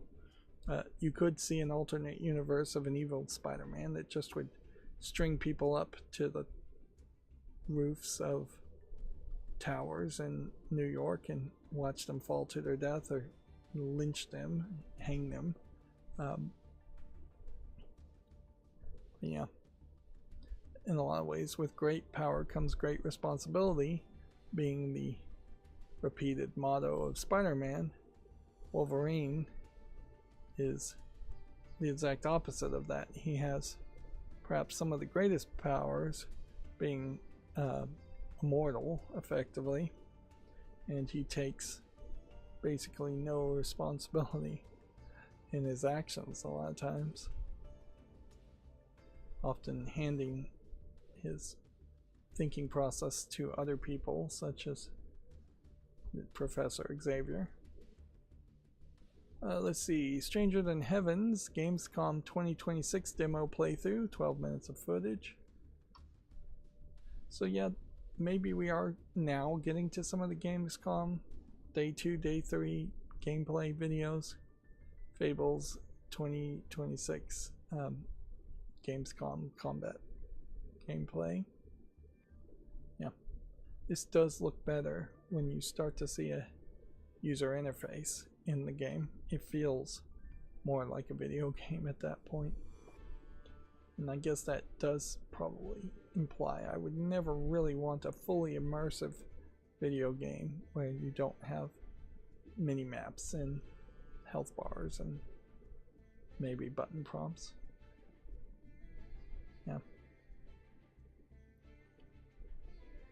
you could probably make a game that was fully immersive, but it would not be desirable for all games. Let's see, Terrae the Unbound has their gameplay trailer. She looks like a ninja, and considering the significant amount of underboob here, I would have to assume sexy ninja is what they're going for. And also particularly they're showing buttocks and thighs and in the costume there, which I mean, if you told me that that is a game that is going to be very similar to Bayonetta in its lewdness, I think that would excite me somewhat. But I don't know by how much. Like, even the sequel to Stellar Blade feels like it's probably not going to push the bar against the amount of censorship we're having these days. So, best, I imagine this Stellar Blade sequel is going to be as lewd as the first game, but no lewder. Moving on, Crescent Tower Rising has been announced for PC. Fate Extra record to be published by Aniplex. Apparently this has been updated.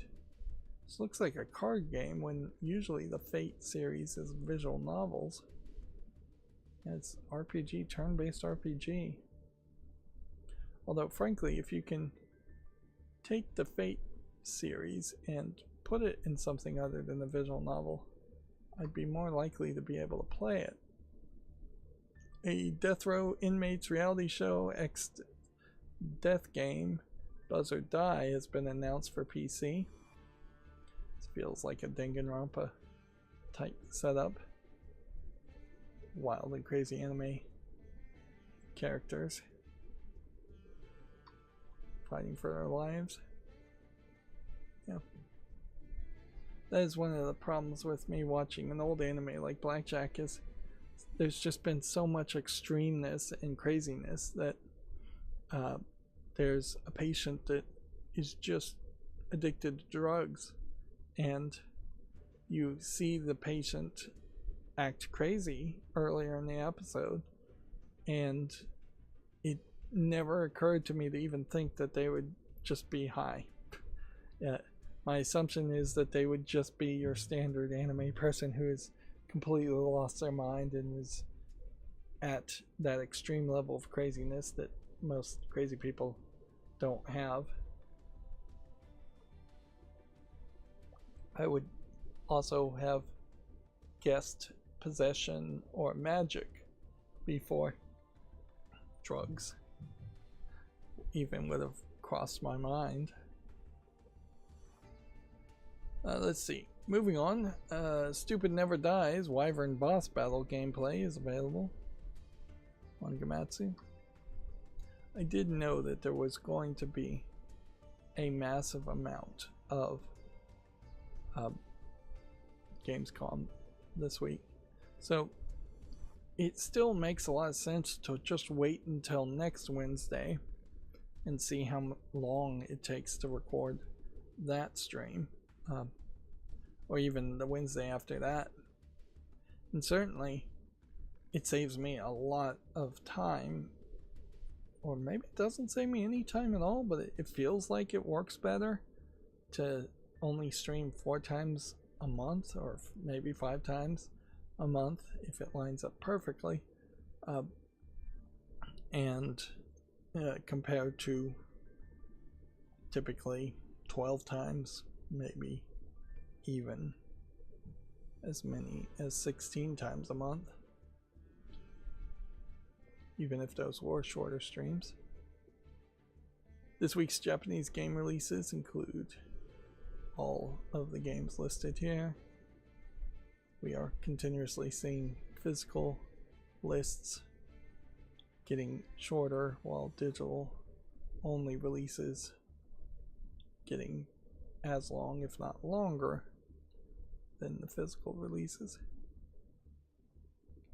It is very much the thought that it's just getting close to impossible to source Blu-ray discs to make physical releases, and Nintendo cartridges probably can be sourced, but they're probably pretty expensive too. So Sony's State of Play Japan has been set for September 3rd. It's always weird how the way things are advertised for Japan, Sony, is so different from the Western world advertising. Not sure how much will really be announced though. It also tends to be the case that Sony's State of Plays for Japan don't really say anything new. They often just say the same thing in a very different way, getting popular musicians and other idols to promote and advertise games. Ace Combat 8 Wings of Thief Online 101 trailer is available on Komatsu. We are still watching this game, I guess. Warrior Cats Clans of the Forest launches October 23rd. It's a turn-based RPG game.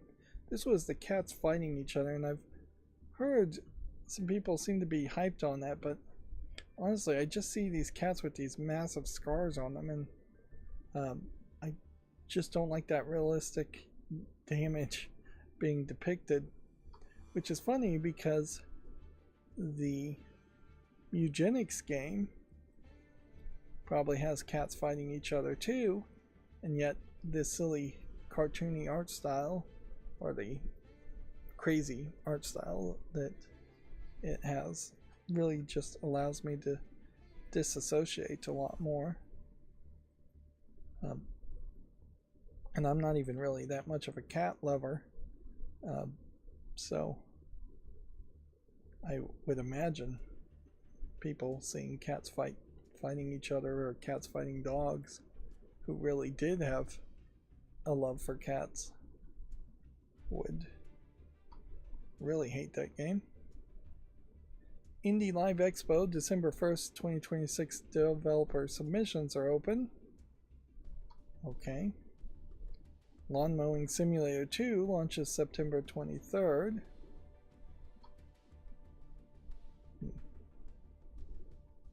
Now, there's been several leaf blower games recently that I've seen streamers playing. I still don't really get the idea of playing a game where you're just simulating doing a job. Boy, does that font make it hard to read. I Am Your Beast is coming to the Switch 1 and 2 on October 20th alongside story DLC Quitting Time. I have no idea what I Am Your Beast is. It's apparently this game, which came out in 2024 and is on my wish list. I haven't been staying up with doing a wish list cleanup or a fault list cleanup. Those both would be side projects that I shouldn't start once again, and I have more important things to do. But had I finished my wish list cleanup, I almost certainly would have considered not having this on the wish list. Let's see. Let It Die Offline Edition is now available. Free-to-play survival action game ends its online service. This is, I think, yet another example of games having online shoved in them when they really shouldn't have. And the offline key is $20, where the base game, I guess, would be free to play. Yeah. But yeah, this was, I think, free originally, but you can't get it free now. They've changed the storefront. The numbers here in particular are going to just show that there's probably not that many people that would want to play this game offline by themselves. I like the visuals and the concepts that were being thrown out here, the wild and craziness of it all, but yeah, this really should have probably been a single player game from the beginning with a tight story. As far as I know, it doesn't have much of a story at all. Not a big enough story to reach my ears, having not played the game. Let's see, Capcom announces its Tokyo Game Show lineup. Capcom Spotlight set for September 16th. Seemingly they're going to promote several games we already kind of know about, many of which have already come out. And these probably are Capcom's core pillars at the moment as far as what they're focused on. City Connection announces its Tokyo Game Show lineup. I don't know if I recognize too many of these games or if I recognize any of these games.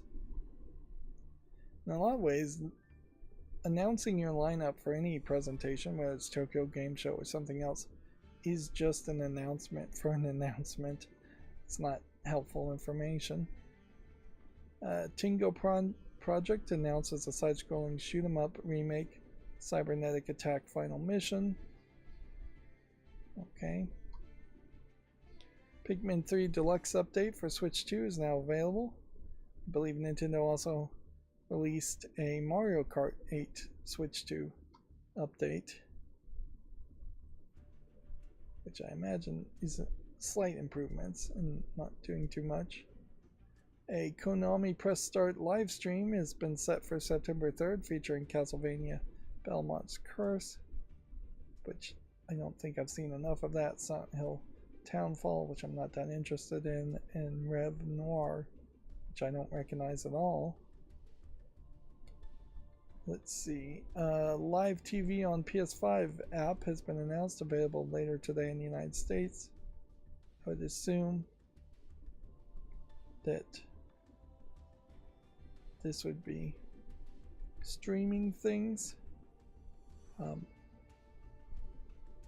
with ad support, but I'm not sure exactly what you would really have a great experience there. Let's see. Movie Sphere by Lionsgate, 50 Cent Action, Film Rise, Free Movies, Sony One Horror Hits, and Cinevault.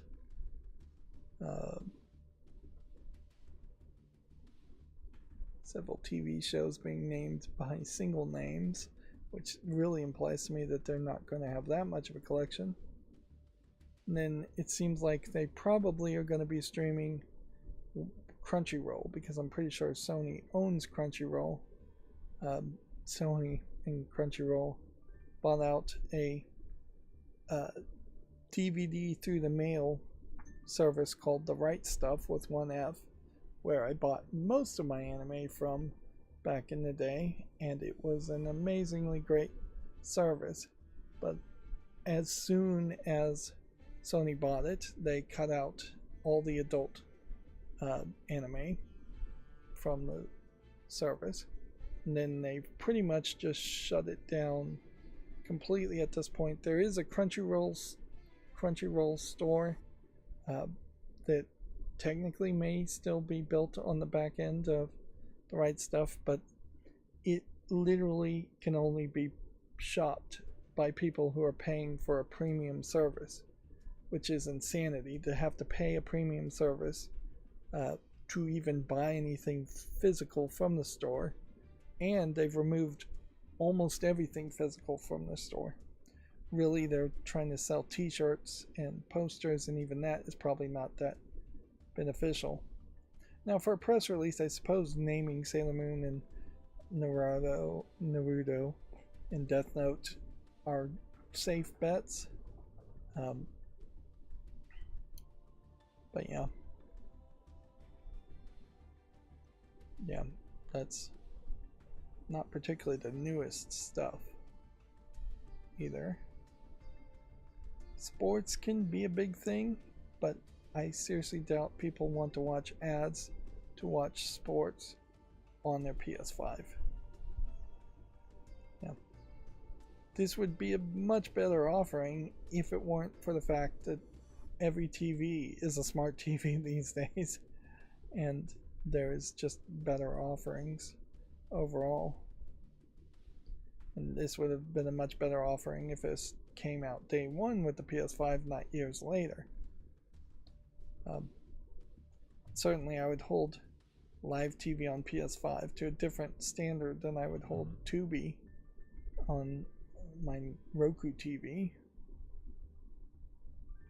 And then we are increasingly seeing the biggest, the 1% of the 1% of content creators making their own channels or streaming their content like it's a TV channel.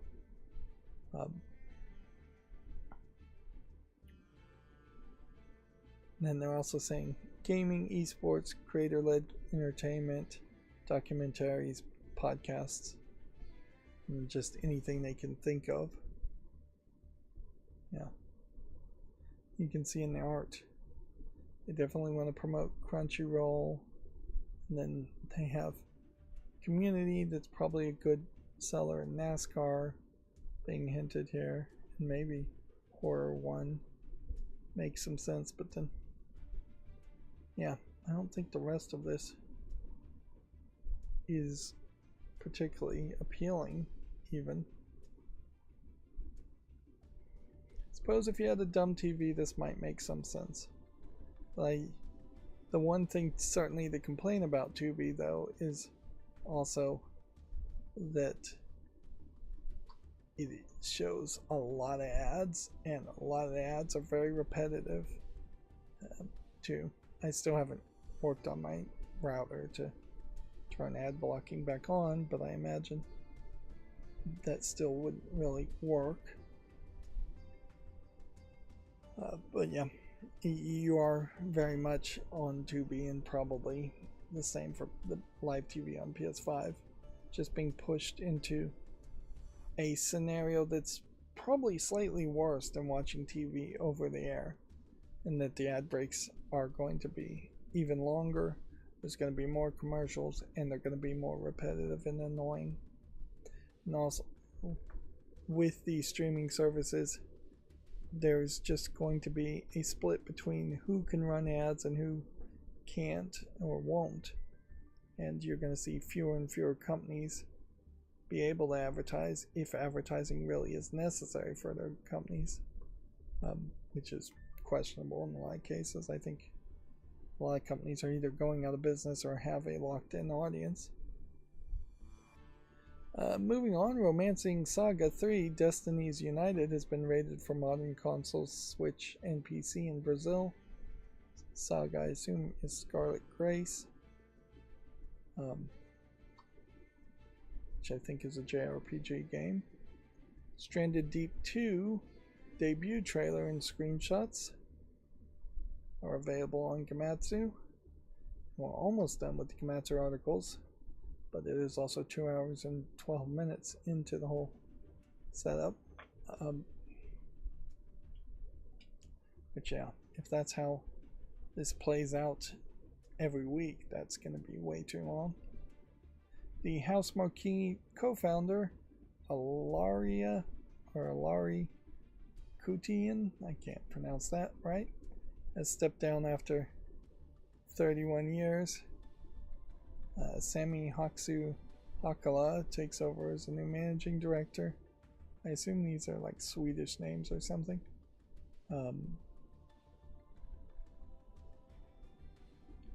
Yeah. So in his tenure, the games really that are going to be recognizable is Returnal, and I don't even think Soros is out yet. But also, if you've been working somewhere for 31 years, and I guess this is Finnish people, that is more than reasonable to retire. As far as I can tell from the headlines, it doesn't seem like he is retiring under any scandal. Alright, so before we go through the Gaming on Linux articles, I'm going to jump back now to a massive list of Video Games Chronicle articles, which will see how many of these are just repetitive. Again, having to open anything. Netflix says the GTA 6 extended look got 31.1 million views and topped its charts in nearly every country. Okay. In fairness, I don't think there's a ton on Netflix that would be so new that people would all want to watch it on day one. particularly since I think Stranger Things is done now, and yeah, I don't think there's that many watching Black Mirror on day one. Of course, Netflix also just makes up their numbers a lot of times, so it's hard to really trust them. Sleeping Dogs designer says he thinks a sequel could happen, but he would need a bit of planetary alignment. It would need to be frugally developed and use its open world well, he says. Okay, we'll take that headline. Crimson Desert has a new streaming demo which lets you try it out instantly via Twitch. The 20-minute playable demo is powered by Amazon's GameLift streaming service, which I suppose that's an intriguing idea if Twitch somehow became a lot more successful, that every game being streamed on there could just be jumped in and tried by viewers very quickly. We probably are going to have to find a way to convince kids to get back to playing games and instead of just watching other people play games. And honestly, I wouldn't be surprised if there's another generation of parents that will say you have a certain amount of watch time per day, and then you have a certain amount of interactive watch time versus stationary watch time. And yeah, I could certainly see trying to push kids to play video games and challenge themselves instead of just watching someone else play it. Moving on, Nintendo has added 3 more NES games from Switch Online, bringing the total to 87 in the West. I'm pretty sure overall there was closer to like 600 NES games, but then a massive amount of those are bad and also would be very hard to license. But yeah, I'd say Ikari Warriors, Ninja Scroll 3, I think is what that is, and RC Pro-Am 2 are Ninja Gaiden 3, not Ninja Scroll 3. Ninja Scroll is an anime. Yeah, definitely not your first picks, or even something I would have ever really felt needed to come to Switch Online. Mario Kart 8 Deluxe gets a free Switch 2 update, adding an 8-player split-screen mode. Okay. That's probably fairly helpful.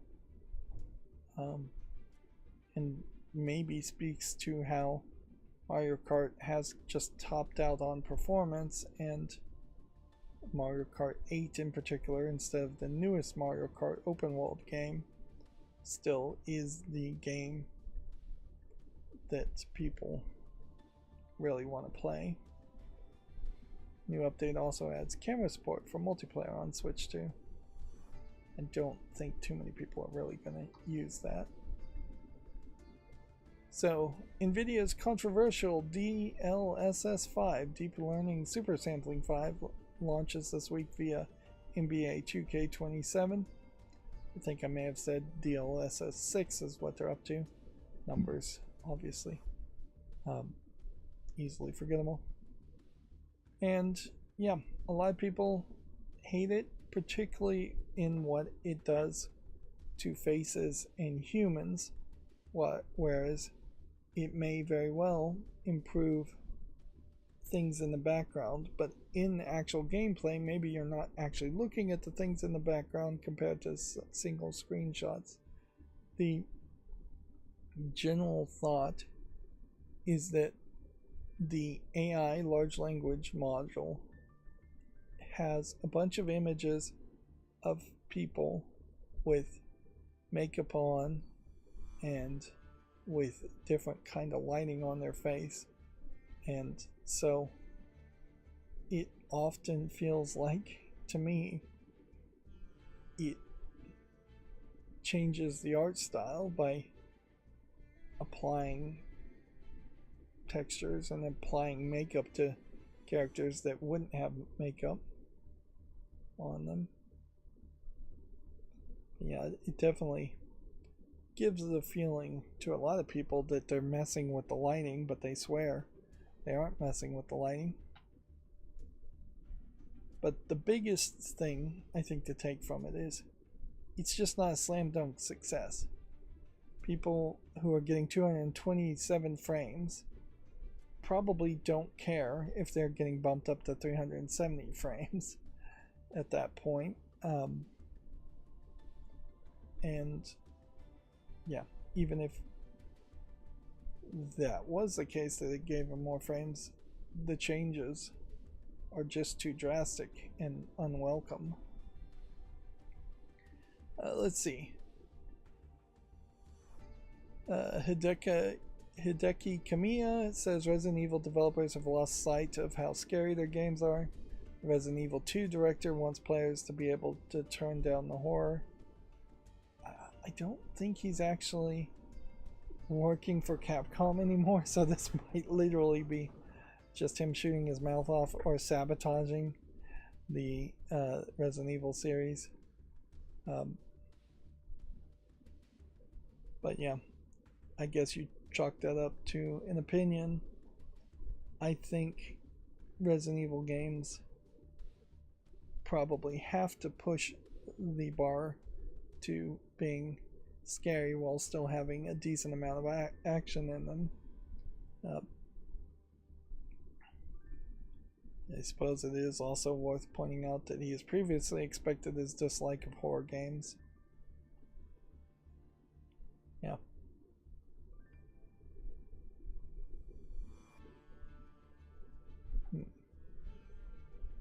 This is one of those cases where the artist is just probably not well suited for a commercial product anymore. Yeah. And certainly Resident Evil 2 is a very different game. The original Resident Evil 2 is a very different game than what people expect from Resident Evil these days. He created Bayonetta, and the hope is that instead of him taking interviews and talking about Resident Evil, he would be making something new like Bayonetta. He doesn't own the rights to Bayonetta, though. That would be Platinum Games.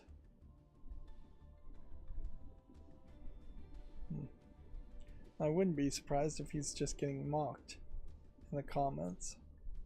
And he may very well be one of these people that's just still terminally online and should just log out of X/Twitter.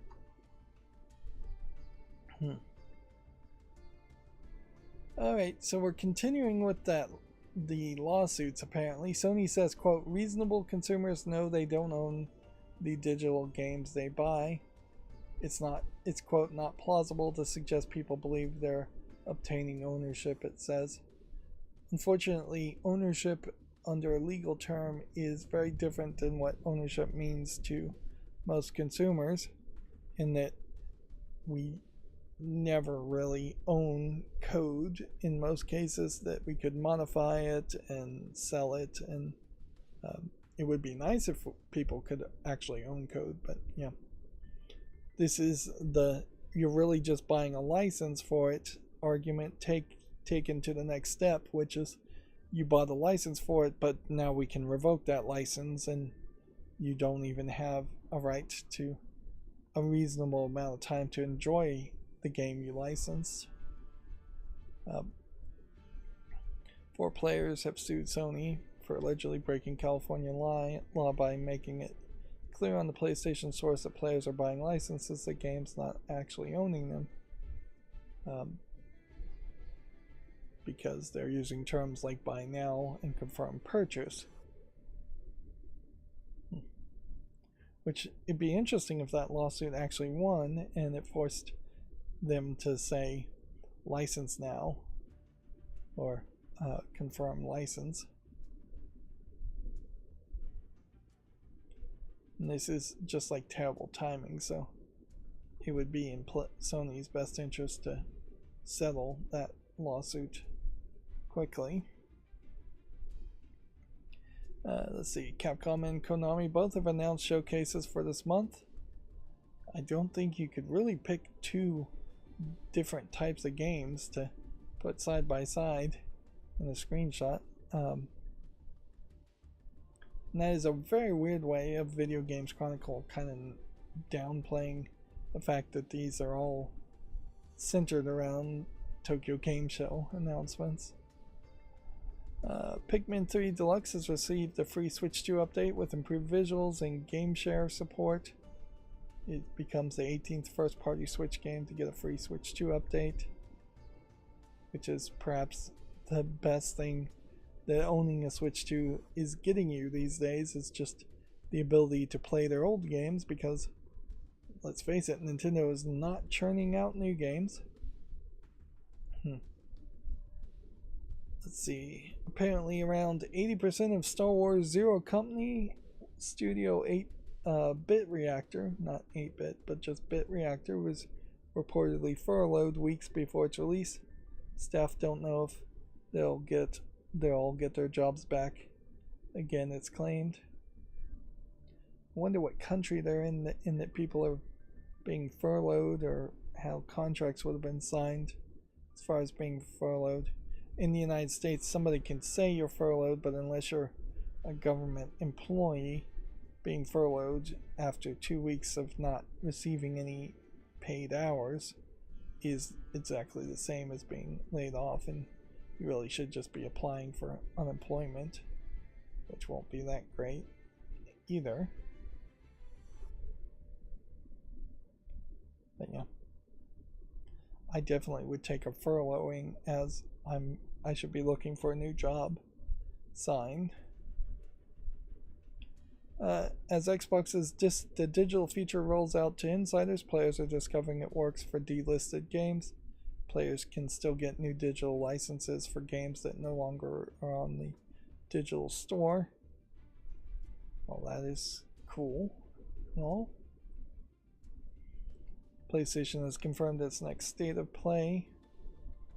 Don't need to talk about that again. Take-Two says its investigation into the GTA 6 leaker is rapidly evolving as it requests another Discord subpoena. It also asks for details to be kept secret so it doesn't tip off the alleged infringers. Which, yeah. I think it may very well be the case that the leakers have already leaked just full versions of GTA 6 at this point, but maybe they were just still threatening that. Fable's main quest will take around 15 to 20 hours to beat, says Xbox. Game will also have another 15 to 20 hours of side quests, while the life systems are going to be limitless, they say. That doesn't make it a particularly long game, particularly for a Fable or any RPG game. Noticeably, I'm playing a puzzle game right now, Artisan of Glimmet, and I'm 75 hours into it. I would have expected a RPG game to start at 60 hours and go even longer than that. And again, this feels like this is another chink in the armor as far as a game that's just been in development hell. If it's a great 30 to 40 hours, fine. I don't really care about the length of a game. But if it is pretty boring, 15 hours, that would be a problem. Because like 15 hours to beat the main quest and you're bored means you probably won't do 15 hours of side quests after the fact. Let's see. Sega's Rovio Copenhagen studio is closing after its mobile game Sonic Blitz was cancelled. The card collecting runner soft launched in some countries but shut down last week. I didn't even hear about it. Let's see, GTA is confirmed to run at 30 frames per second. GTA 6 will be limited to 30 frames per second on consoles, the developer suggested. There is a question, I suppose, about whether it will run at 30 frames per second on PC also. It is crazy to think that GTA, the newest GTA game, would only be at 30 frames per second instead of going at 60, or at least having the option to go to 60 at a lower resolution. It probably speaks to how they've just pushed their engine to make graphics look great and just have a lot of detail and a lot of stuff on screen over frame rates. But weirdly, while for a cutscene like this, 30 frames per second might be okay, when you're actually zoomed out and just running around shooting people and driving cars and stealing things, that would be the kind of gameplay you really would want a higher frame rate on. So you do set yourself up for a possibility that the game looks really pretty but plays awful. I wouldn't be surprised if people do make that review when it comes out. You know, they definitely are also just content farming at Video Games Chronicle here, with GTA being mentioned twice. GTA 6's 30,000 calorie meal sandwich parody ad actually used Red Dead Redemption 2 as a backdrop.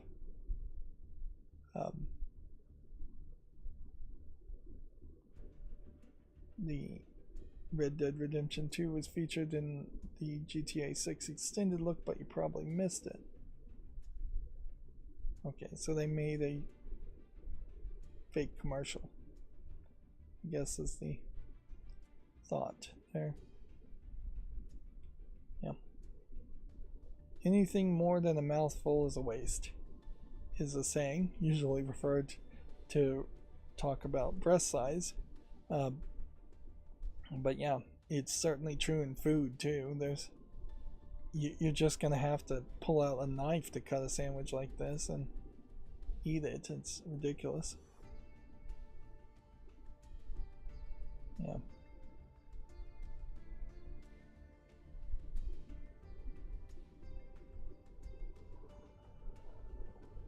Yeah. And I don't think there's really anything too important or actionable with this knowledge. Now we're at our third GTA 6 article. 1 second.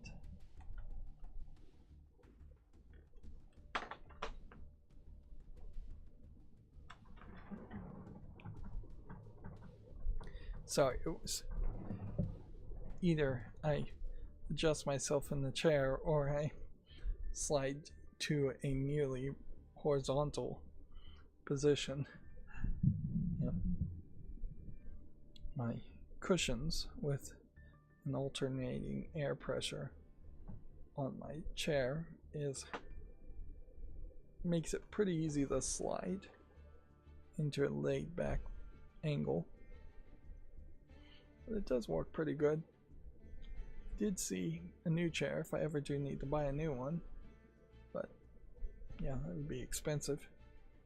Furniture tends not to be good quality and tends to be too heavy for me and very expensive, even if they claim it's on sale. Anyways, back to headlines from Video Games Chronicle. GTA 6's map is 3 times bigger than Red Dead Redemption 2. Okay. That's good to know.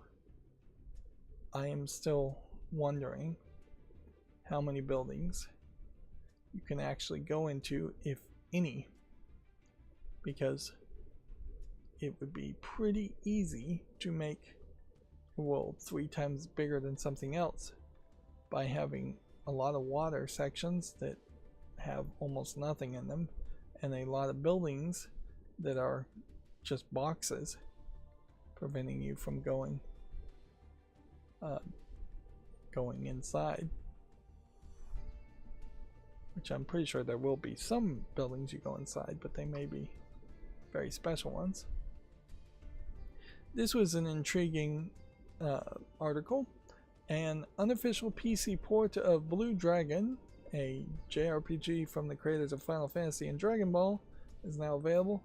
Project Re-Blue allows players to enjoy Blue Dragon on modern PC platforms. It was an Xbox 360 exclusive game developed by Mistwalker. I feel like I recall it, but I don't know what you could really do with this. Yeah, you'd have to have the Blue Dragon DVD discs from the Xbox 360 to get it to work. Yeah. Let's actually watch this trailer. I don't want to spend a lot of time watching trailers, but this is somewhat unique. Now, it is important to talk about Akira Toriyama, who has since passed about a year ago. In his creation of Dragon Ball was very much kind of weird and kind of a kid game, kid anime. It definitely turned into something very different in Dragon Ball Z, where the Dragon Ball anime is just completely different than pretty much all of the other sequel Dragon Ball animes. Yeah, I definitely remember this. Unless they made an anime on this, and that's what I'm thinking of. Which is, I suppose, possible, but no. It is very much the case that I probably just saw trailers of this. I could very easily imagine seeing trailers of this while watching G4 X Play.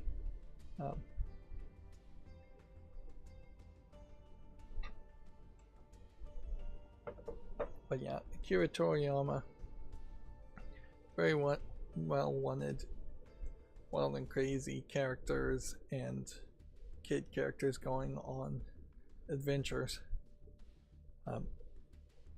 He really wasn't that interested in having Goku just go Super Saiyan level blue or level black, Super Saiyan 10 or whatever it was.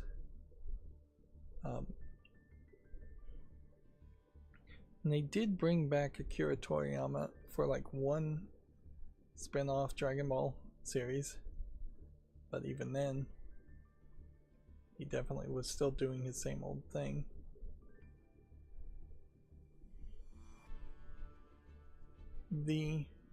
It's also Steam Deck compatible. The question now certainly is just how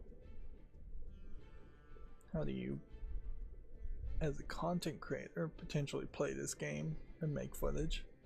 Because the solution here is to either buy what could be very expensive DVDs or Xbox 360 DVDs of the exclusive game, and then running all the code to get it to run on PC and port it, or just have people like torrent the original game and then run the port. We certainly are in the age of ports. As long as we get lucky enough and the internet still is around and useful in the next decade or so, I think we will see just more and more porting of old games, things that maybe can't get remade or re-released, things that just won't get remade or re-released because the owners just don't care. And yeah, that is exciting, certainly. And the gap certainly is shrinking between potentially porting something from a decade ago and just porting console exclusives from even a month ago. Moving on, Pokemon is coming to Disney as the Misadventures of Sirfetch'd and Pichu debuts on Disney Plus. I'm still waiting for Hulu to completely shut down and just merge with Disney Plus, and then I imagine if I actually can log into Disney Plus, it will be a very different experience and a weirder experience. I'm assuming Hulu will shut down. I also saw that, wasn't this like a Netflix thing originally? I feel like there was a Netflix thing like this.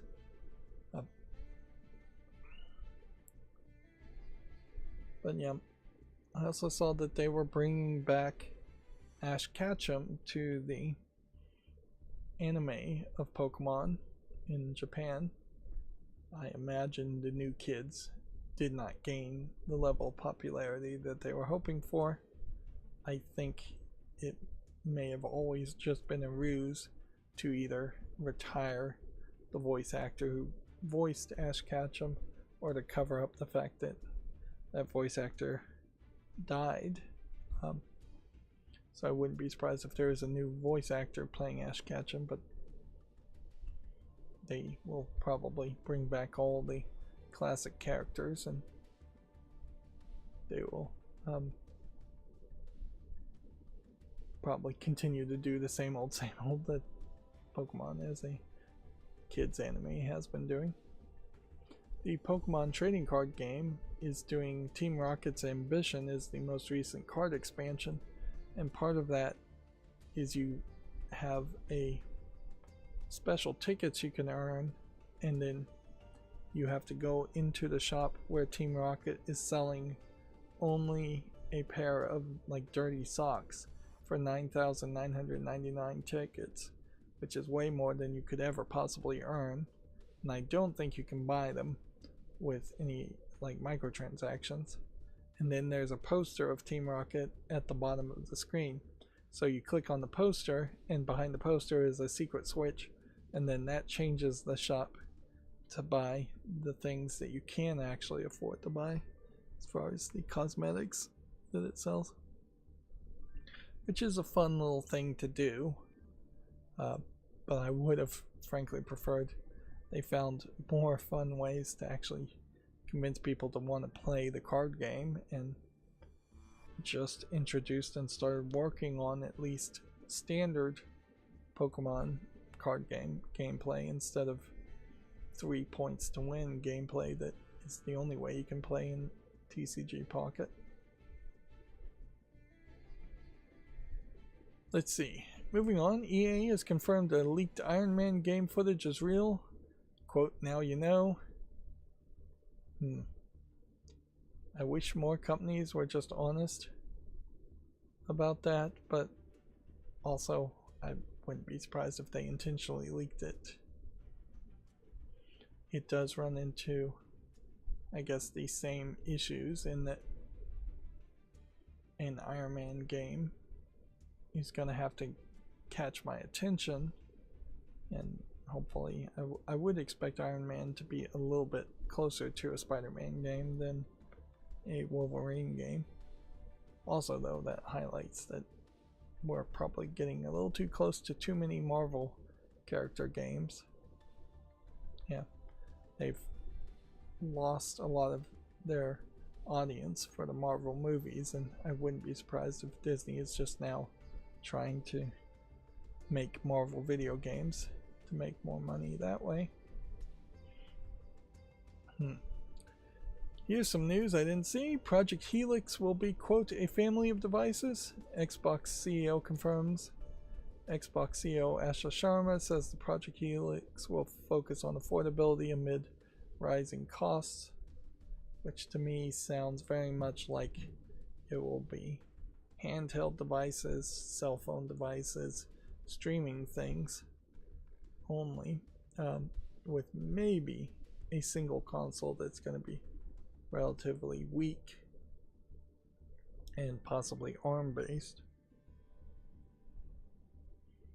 But yeah, I feel like this may be a pivot. On the other hand, I guess I should applaud Ashley Sharma for making the announcement herself instead of it leaking or somebody under her making the announcement. But to say it will be a family of devices and then really have nothing to show, even as here's an example of the family of devices, feels weird. And certainly you could twist the words to say that the Xbox Series is a family of devices, in that you have the Xbox Series and the Xbox Series X. That's two, enough to be a family of devices. Let's see. Here we have, quote, "It's heartbreaking. Numerous Gamescom devs said their equipment was stolen. At least 3 exhibitors have reported having their equipment stolen overnight at Gamescom." Yeah, it definitely seems like if that's the case, there's some poor security going on at Gamescom. But also, I wouldn't be surprised if that's somewhat commonplace too. Yeah. That is the kind of bad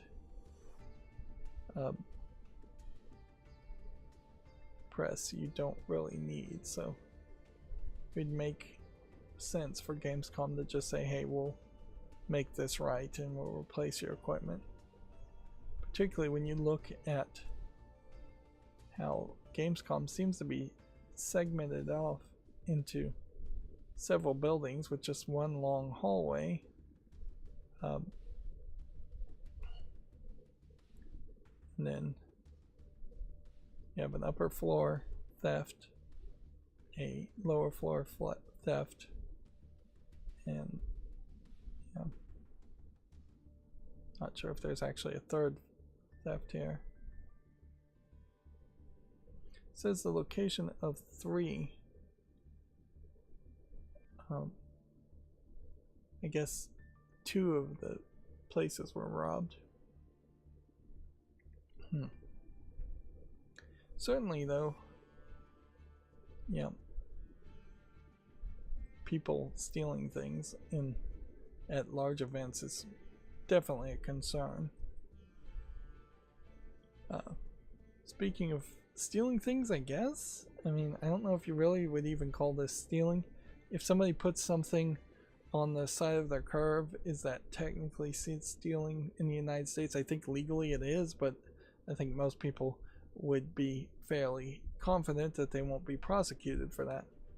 In this case, that analogy is not 100% one-to-one,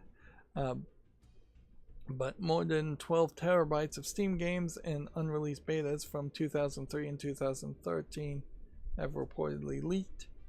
This is because Steam changed their backend server system, and at some points they left their old backend servers unsecured completely. So somebody just found it and downloaded it. Now, let's just talk about the elephant in the room. You need 12 terabytes of data to potentially download that. So you're buying a 16, 20 terabyte hard drive at probably somewhere between $400 and $500 just to download it. And you would probably have to have that available already, because I imagine the delay time to get a hard drive will be quite a long time these days due to the part shortage and everything. But yeah, if you have a spare 12 terabytes on one hard drive, which is not a good way to have 12 terabytes by any means, you need a RAID array, which would push you up to $3,000 or $4,000 at minimum. You could then download all these games, most of which probably have been updated significantly since 2013, or are just really old versions that have been finalized. But sorting through 12 terabytes of data is just a massive endeavor. And so I would say this 12 terabytes of data is probably mostly useless for your average person. It's great for historical and archival reasons, certainly, but that's about it. Yeah, the chance that there will be anything interesting from it is very low. Even if you are trying to do like an open source project or a mod or something, you're not going to want to touch stolen data with a 10-foot pole. And so, yeah, most people wouldn't download this. I would say the majority of this is probably Valve's own games, but it is possible that some of the other games from other publishers and developers might have been on that server too.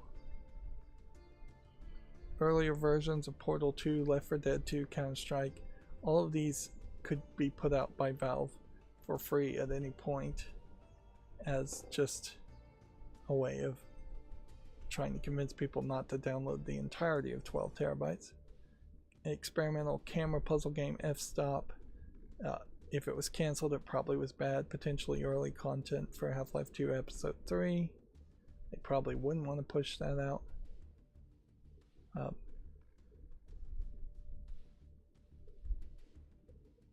Yeah, the directory is claimed to have been publicly available and just hadn't been discovered.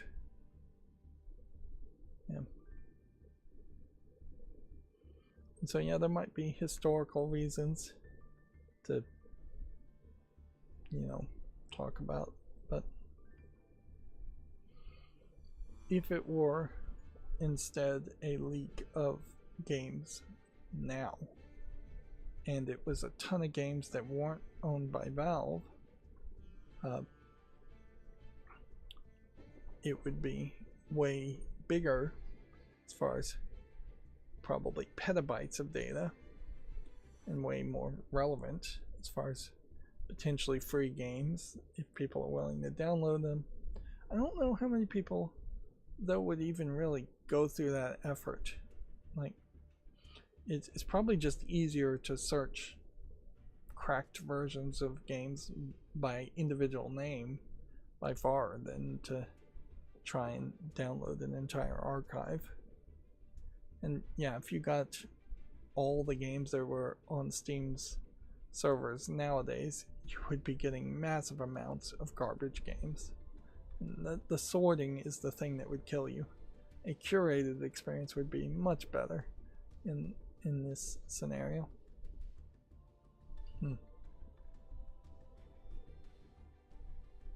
Yeah. Sonic 4, a ton of indie games. Batman Arkham Asylum beta content. Prototypes for Mirror's Edge might be interesting. But yeah. The hope here really would be that you see people take this kind of information leak in stride and say, well, it's already out there, let's gain control over it and not just try and sue people and shut down the leak, but actually do something with the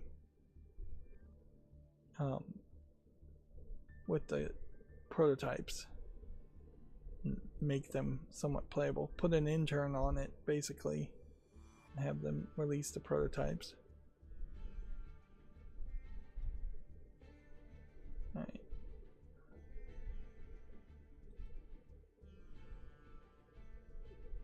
Is this video gonna play? Yeah. A lot of prototypes are definitely going to look like this also.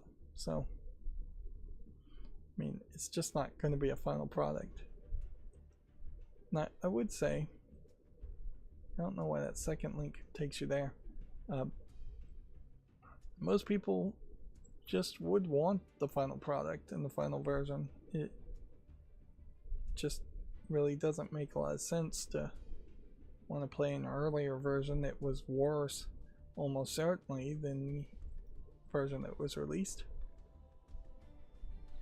Moving on, 4 new Pokemon confirmed for Pokemon Unite as Zeta Division wins final championship. The 2026 marks the final year Pokemon Unite will feature at the event. Okay. Seeing a bunch of Eevees here, or evolutions of Eevee. I don't see 4 new ones. Yeah, this is not 100% directly connected to Pokemon video games. So we'll leave that. Video Games Chronicle, a little too obsessed with Pokemon.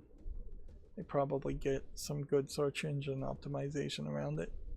The Pokemon World Championships, all the winners from Video Games Chronicle to, well, maybe not Video Games Chronicle, to a trading card game.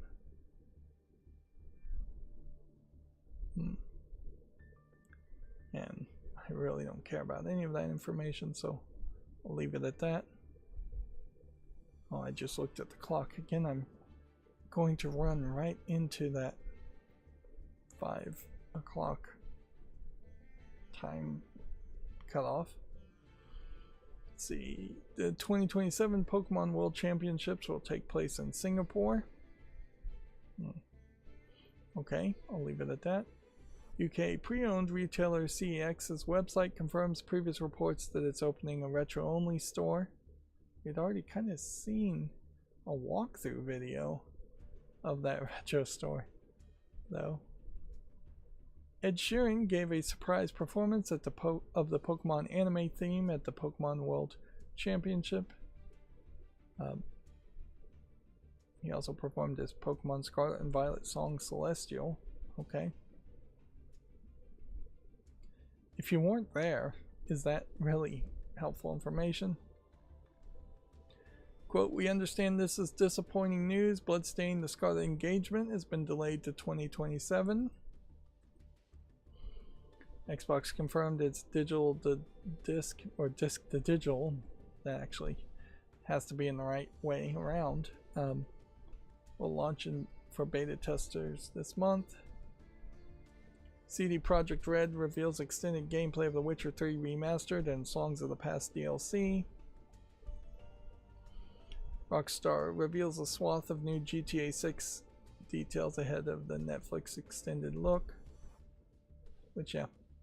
The cover art of GTA now really is, I guess, just to maintain consistency of the cover art of previous GTAs. Because, yeah, this art style, nowhere close to what the game actually looks like.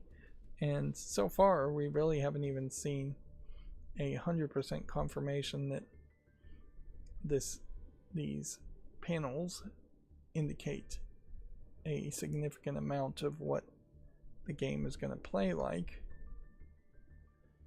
Xbox releases an extended 18-minute Fable gameplay demonstration.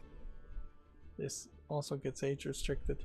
I suspect the age restriction is just going to be more commonplace nowadays on YouTube and everywhere on the internet. I know I had to pick a big number to sign up for Tubi so it would remember my position as far as playing videos, and so I just picked a big number instead of actually doing the math of how old I am. Although, I guess maybe if you're gonna lie about your age, you probably should just lie and say you're like 22. That way, accounts don't potentially get canceled while you're still alive. Because, yeah, if you lived to be... If you lied and said you were like 100, which I imagine most accounts wouldn't even let you put in 100, then they probably would say, wait a minute, you're too old, and we're gonna delete your account because you're too old without asking. And so far, at least in the United States, I don't think it's illegal to lie about your age to a company. But yeah, that is probably coming too. Anyways, I'm rambling. Konami wants annual Silent Hill games and is working on many unannounced projects. I think we may have already talked about that. Fans asking for more Kingdom Hearts 4 information will have to wait a bit after a bit of a gap. After rave reviews, Zero Company Dev says it would love to make more Star Wars games.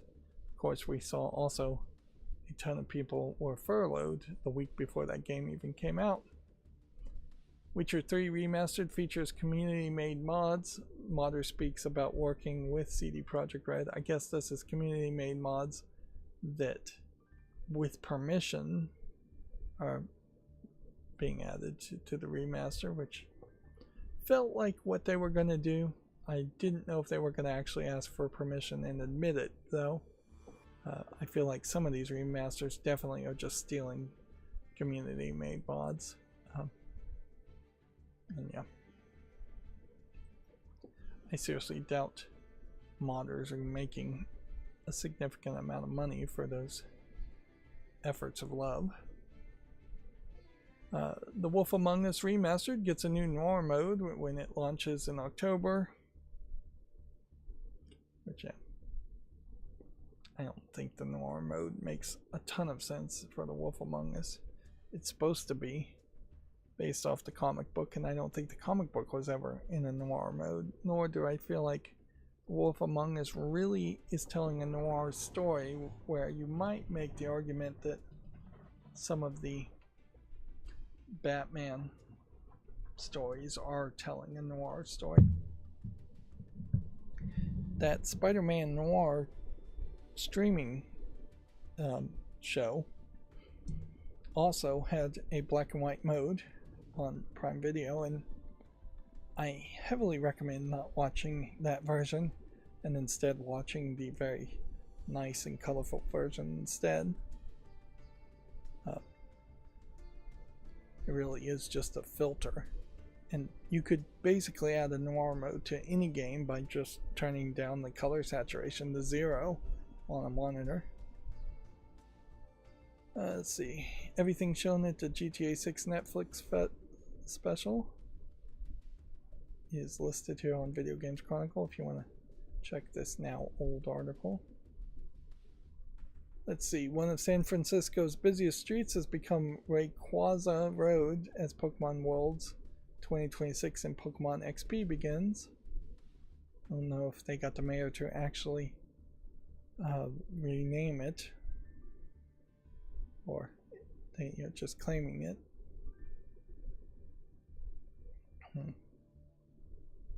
This is fairly weird outfits for Pikachus. And then here we have a quote, "This is horrifying. NVIDIA's controversial DLSS 5 AI filter leaks and players are inserting it into every game."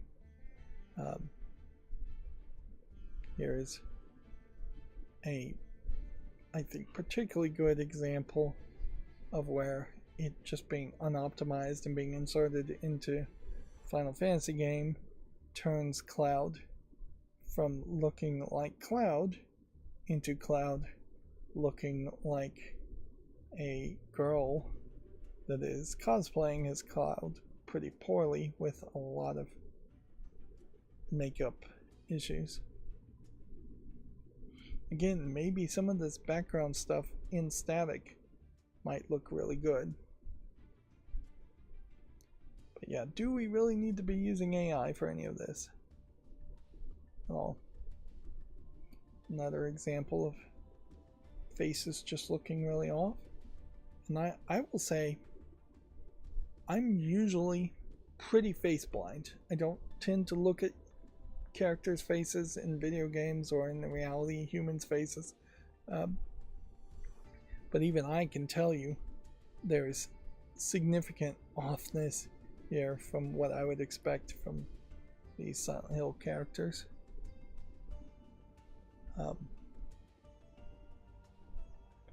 And there's like a whole video where they're gonna show some of the weirdness there.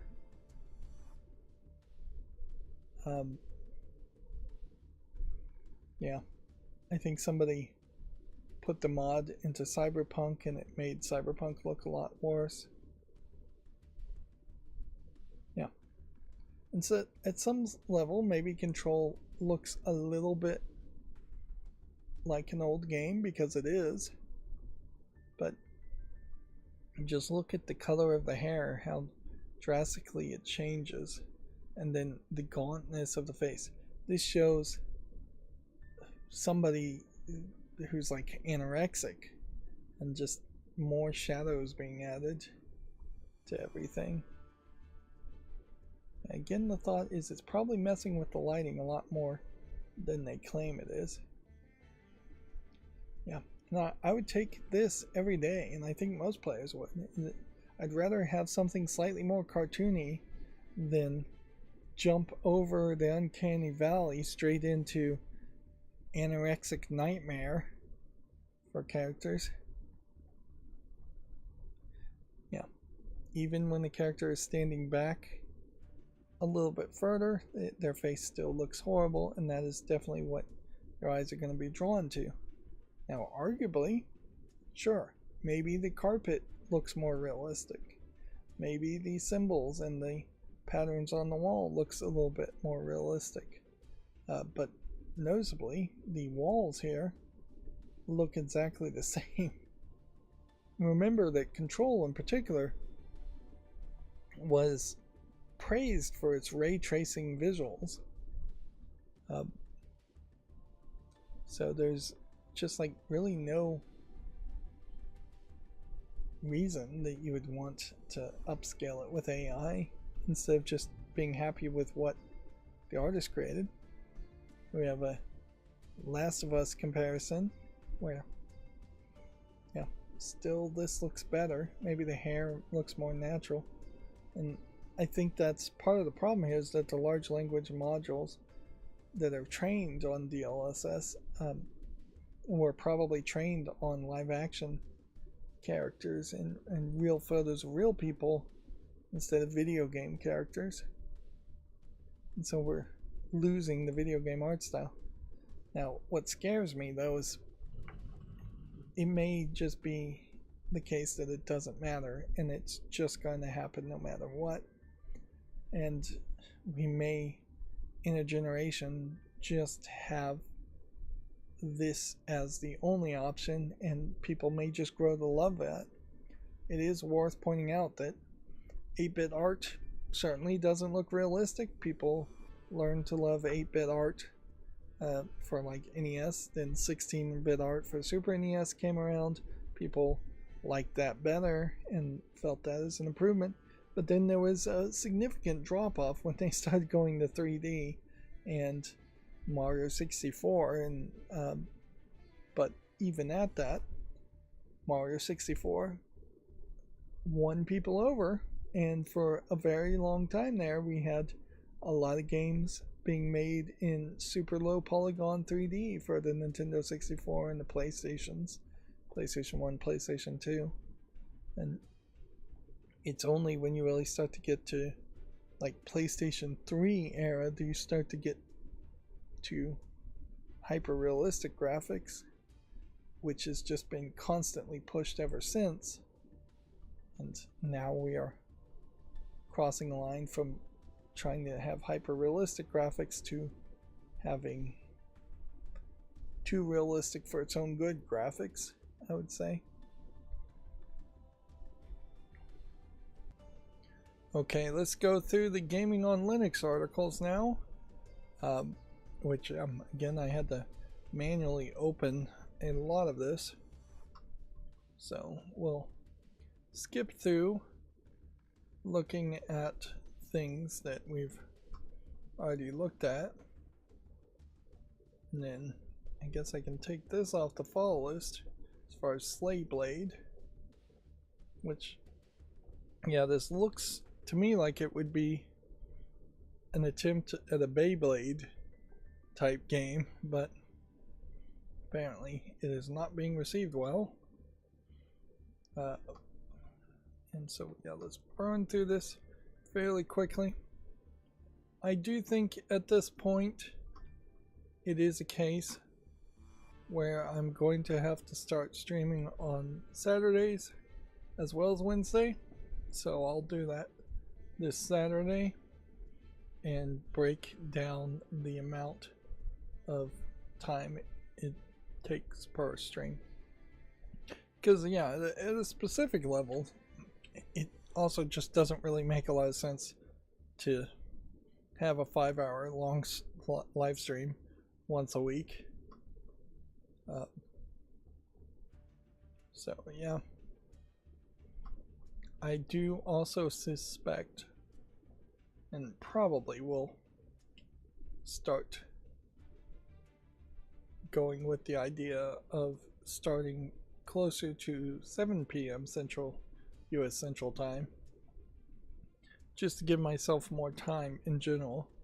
I am running into that same issue, and certainly it would be a real big issue if I was actually going through all the new games on Steam, which I can't even do today because I've already done it. Looks like Payday here is trying to make yet another thing, this time VR, yet another game, succeed, despite their lack of success in that. This Hollow Home looks interesting. Hollywood Hustle, I think we've already looked at. Yeah.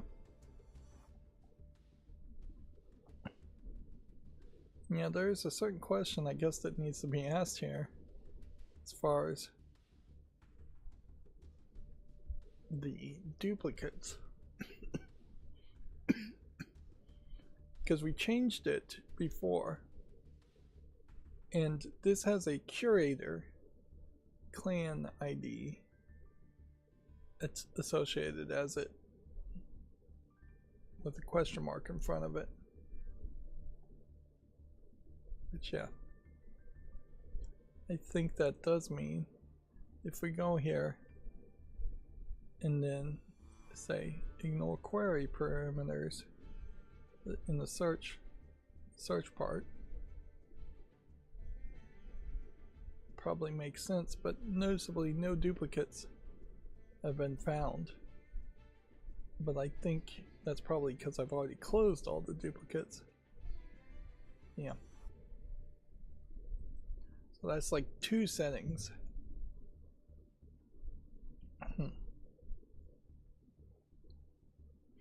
I don't really want to search by the title, because any web page could have the same title, and a poorly designed website might give the same title to multiple pages. Gaming on Linux.com has yet another Zombie Survivors review. I don't really read his reviews.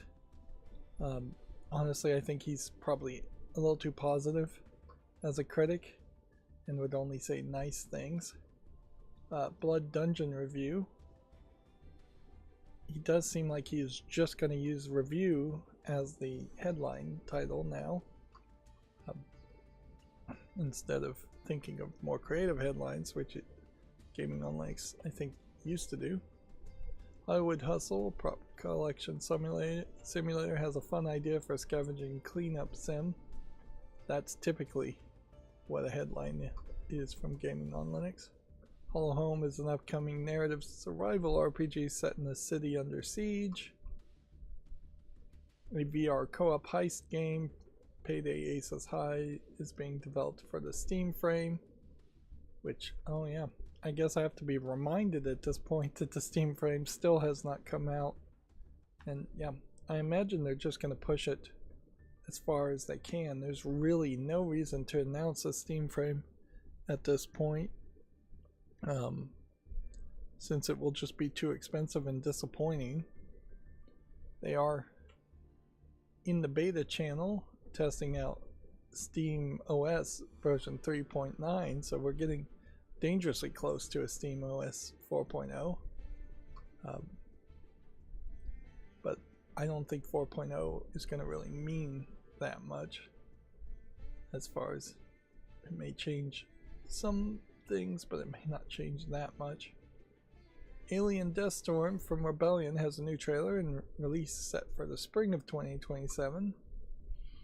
Dead by Daylight will be testing out de novo anti-cheat and other systems soon, which very possibly will mean it loses compatibility with being played on Linux. If it can be played on Linux now, I'm not sure.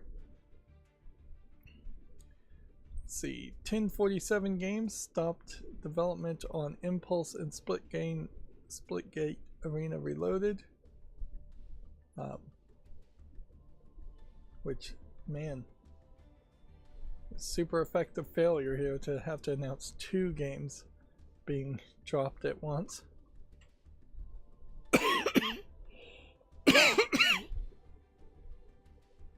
You can grab some more hits in the Beyond the Metroidverse Humble Bundle, which I did change the programming here, and I think this has worked so that anything with Humble in like the title or the URL,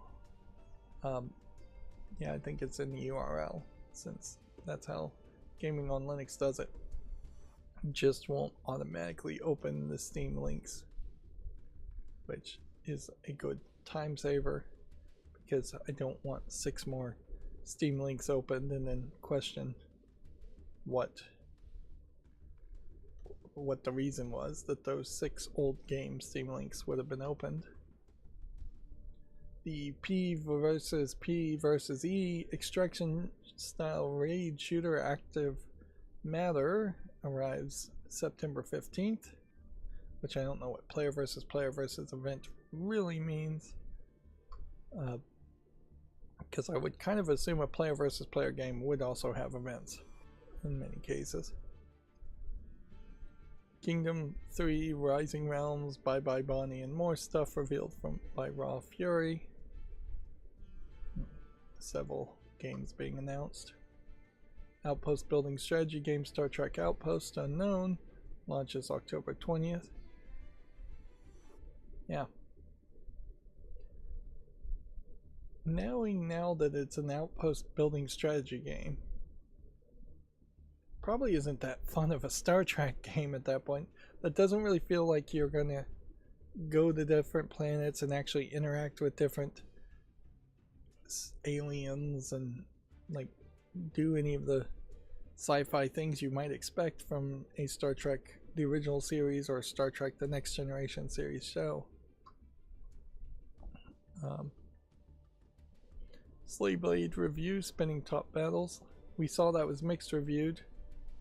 The final paragraph here says they have some supremely fun idea, and I really do like deciding, but everything is so abrupt and short and poorly explained that it needed a fair amount more time to cook. It's definitely needed a lot more content and just more of everything to make it interesting, and the battles end up so basic that it's just isn't particularly fun for more than a few minutes. So I guess that tells us Gaming on Linux won't just universally say something positive about games. And these are really reviews. Gunfu action game Spine looks super slick in the new trailer, releasing in 2027. Yeah.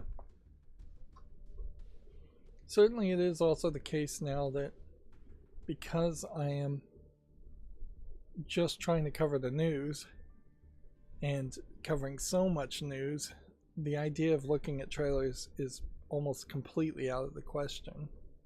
Like, I've wanted to watch this 18-minute gameplay footage, but I'm not going to watch it on stream. At best, all I could do is jump around.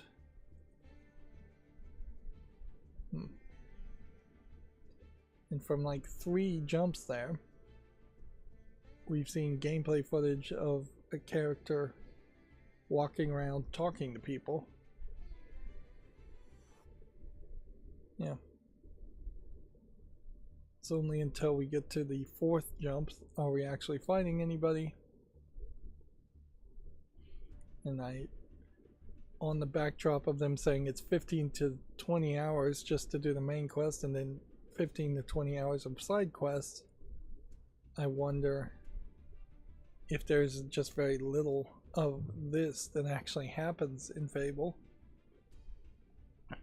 And certainly this feels like this is just copying Witcher gameplay. Sure, she doesn't have two swords, but she has a bow instead, and she did cast a spell.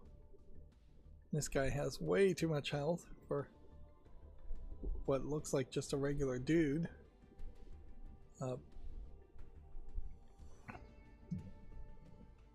Yeah, when you see battles like this, where it doesn't really feel like he's a boss, and it's taking this long to defeat him, it makes me wonder if they're trying to implement some kind of like Dark Souls type strategy, or if they are literally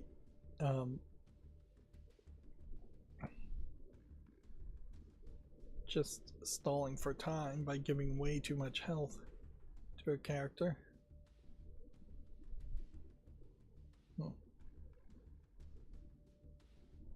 And at the end of the battle, you just calmly walk through a building.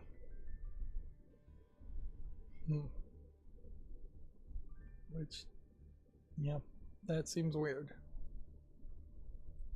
Let's move on. That definitely wasn't too exciting of a trailer, and certainly I would have been peeved if I'd spent 18 minutes watching that. Nexus Mod has acquired the popular community site SteamDB. Well, that's unexpected, says the writer and me. I guess we'll just have to see if anything changes. It wouldn't probably be too hard to do what SteamDB does as a new site if they started to change things. And at a certain level, I guess I could certainly live without SteamDB. All it really does, as far as a plugin, is tell me how many people it thinks is playing right now a game, which is helpful and gives me some pricing information, more historical pricing information around games, which is probably not that helpful because I'm probably such a sucker I'd pay for a game if I thought it was on sale, even if it really wasn't. Nexus Mods does have some negative press around it, I believe, in that they've just increasingly not wanted adult natured mods on their site, and the censorship has just been growing and growing. So this may be an attempt for Nexus Mods to stop being a mod supplier site and be something else, although I think they are sorely mistaken to think that SteamDB is going to be able to let them run enough ads that they could stop being a mod supplier. We'll just have to wait and see, which is true for almost all of these announcements. Dragon's Dogma 2 gets a big upgrade and de novo DRM removed. Interesting. S-Box from Facepunch now has a native Linux support on Steam. Sandbox is how you're supposed to pronounce that. It is supposed to be the new Gary's mod from, I think, the creator of Gary's Mod. It's been hailed as the successor to Gary's Mod, but honestly the feedback I've heard is that it's not really anything like Gary's Mod, and currently has an overall mixed rating, with the most recent being mostly negative. So it's nice to see something have native Linux support, but actually the software has to be good first and foremost, always. Steam Linux user shares have dipped below 4% for August of 2026. I wouldn't be surprised if it's just gonna dip and peak. I still would say Bakelite is probably your best bet if you're building a computer. CachyOS is a little too dangerous, but certainly it's becoming more and more popular. And so at some point it may just be stable enough and popular enough that CachyOS is just the way to do it. But then I really wouldn't recommend any other Linux at all. Yeah. If I actually start to get things finished, I'm gonna at some point need to start working on my home server and setting that up, and so I might very well do a deep dive into Linux. Although first and foremost I just need to build my new computer and be done with that, and install Bakelite Linux on that first. And that'll probably be more than enough Linux for me for a while. Steam VR Beta 2.17.8 released to ready up for the Steam frame. It's added support for USB streaming. I feel like at a time USB video streaming was either really bad or just not something you could do at all. I suspect without having Thunderbolt support, USB-C still probably can stream video well enough. I think USB-C can do like 20 megabits per second, so that should be decent enough for video streaming, whereas Thunderbolt potentially could go up to 40 megabits per second, which would be a little nicer. Although maybe you don't need anywhere close to that level of bandwidth for a Steam frame. It does also certainly beg a question, though, is that there is a battery in the Steam frame, and at some point your battery is just going to be shot, and you are going to just be plugging in to at least charge your Steam frame to continue to use it, unless you can replace the battery, which I wouldn't be surprised if we start to see it becoming really expensive or just impossible to get replacement batteries, even if legally they should be available. Moving on, a big Steam stable update is out with improvements for remote play, Steam input, and bug fixes. Which version is this? Yeah, inherently we see the beta changes for SteamOS and the Steam client, and then those same changes in the beta end up getting applied to the stable channel. Everspace 2 gets a final tech update, making it Steam Deck and Steam Machine verified. Warhammer 40k Space Marine 2 update is causing issues for SteamOS and Linux players. We're not seeing a ton of that, thank goodness. It seems like usually updates do continue to have compatibility with Proton or SteamOS. Epic looking pixel art hack and slash game Divinium adds Linux and Steam Deck support. The excellent inventory management Bullet Heaven Deadly Days Road Trip adds local co-op.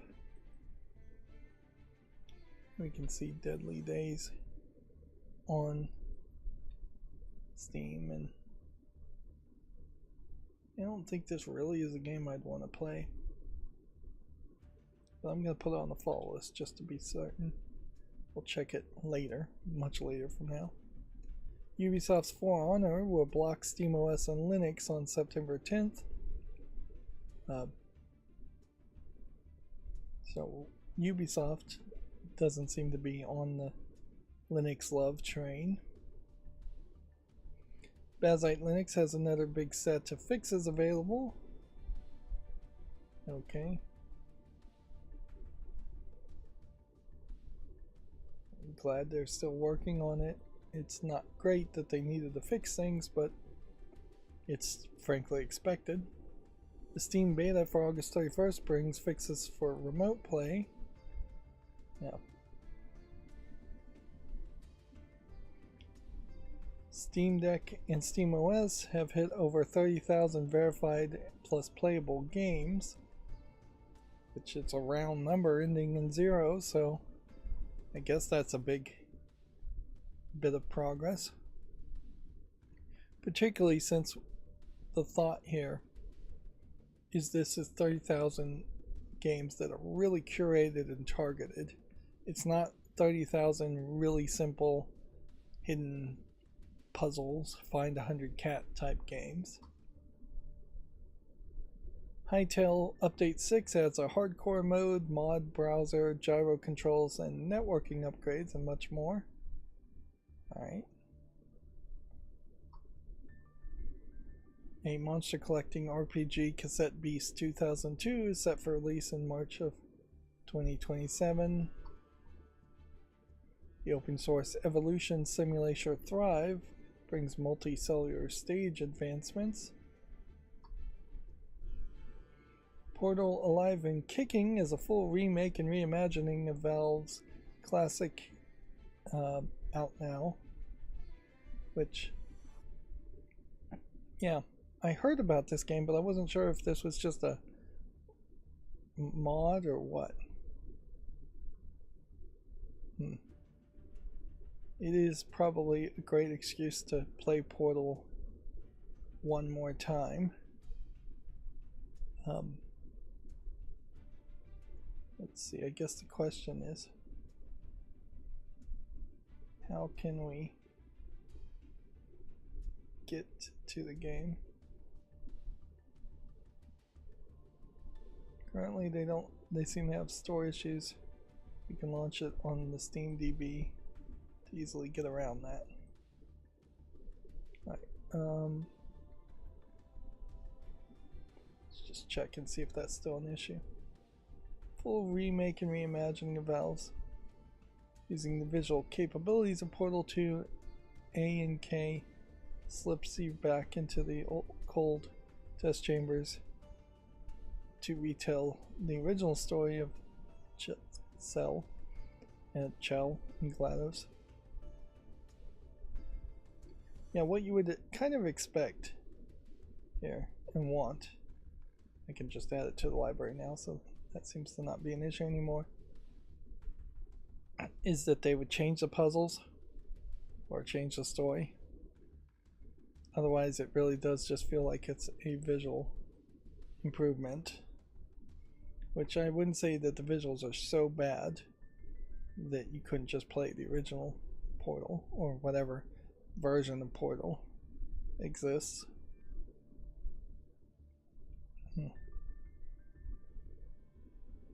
Live and Kicking includes our rendition of the original campaign and its advanced chambers. We may release additional content for free in the future as it's developed. So, as a content creator, that kind of tells me to not even bother to play it at this point and instead see if they actually do make new content. Let's see. GZ Doom's successor, UZ Doom 5.0, is officially out now. Which at what point does the successor not need to be referred to as the successor? Which I don't know if this announcement video is worth watching or not. Yeah, probably is worth looking at if you're really into Doom.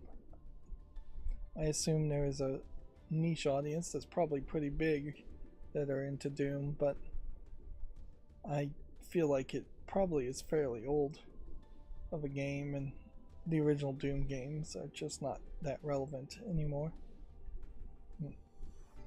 There is something to be said, I think, about Doom being so ubiquitous and just available that everybody's gonna play it, but nobody's gonna spend too much time playing it in as far as new generations of gamers. And people would, I imagine, prefer to play the reboot. Moving on, Game Launcher Launchbox should get a Linux version in 2027. which is interesting. I recently subscribed to Launchbox's YouTube channel. YouTube is suggesting some new channels to me, which is nice.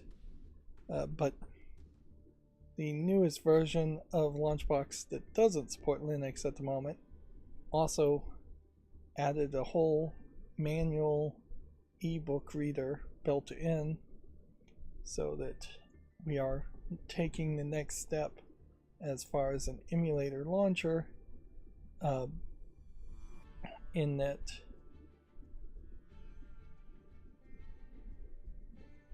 it's not just going to be an emulator launcher that launches games. It's going to be an emulator launcher that provides the best retro experience possible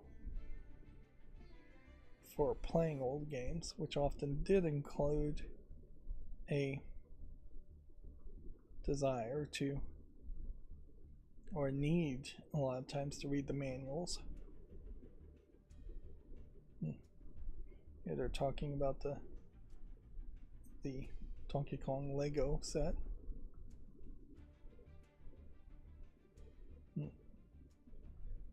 Yeah, honestly, if I had more time and more brains, I would start to put my Lego set on sale.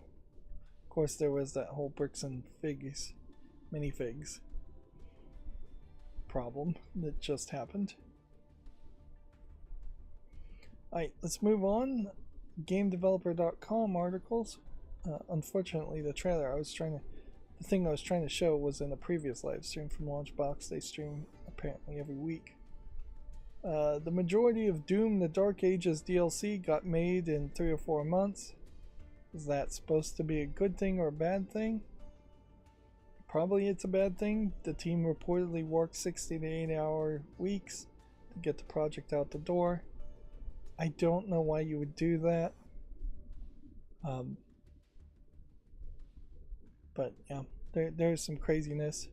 And there often is this situation where companies will make bad decisions and overwork their employees, sometimes to literally try and break them and get them to quit.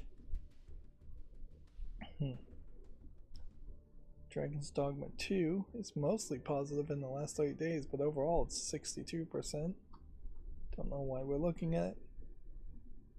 There's a report that Savvy Games Group CEO Brian Ward has departed the company. Quote, as Savvy embarks on its next period of transformational growth, this is the right time for new leadership for that evolution. I guess I shouldn't say there's a report, but they're saying it's a report instead of just saying that it is. I mean, you should really just drop the report at this point and say Savvy Games Group CEO departs the company. It seems to be confirmed. This is one of the Saudi Arabian video games conglomerates too, so I don't know if that plays any further into theory crafting. Aggro Crab launches a publishing label to splash that Peak cash.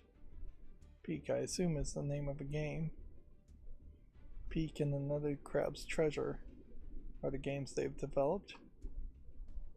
The Sega-owned Rovio is shutting down its Copenhagen studio. Star Wars Zero Company studio furloughed workers ahead of launch. We heard that story. Indie devs and publishers hit in a Gamescom equipment theft. Yeah. It's probably when thefts would happen the most, too, is when it is just a presenter and they're less likely to know how to file police reports and stay around to see if the police reports actually get acted on. Everspace 2 is rated very positively. I don't know why we're looking at it. House Marquee co-founder Ilari Kuntian exits the studio. Still can't pronounce that name. A Spanish union calls for ongoing strike action at Ubisoft's Mobile Barcelona. Probably a smart move on their part, because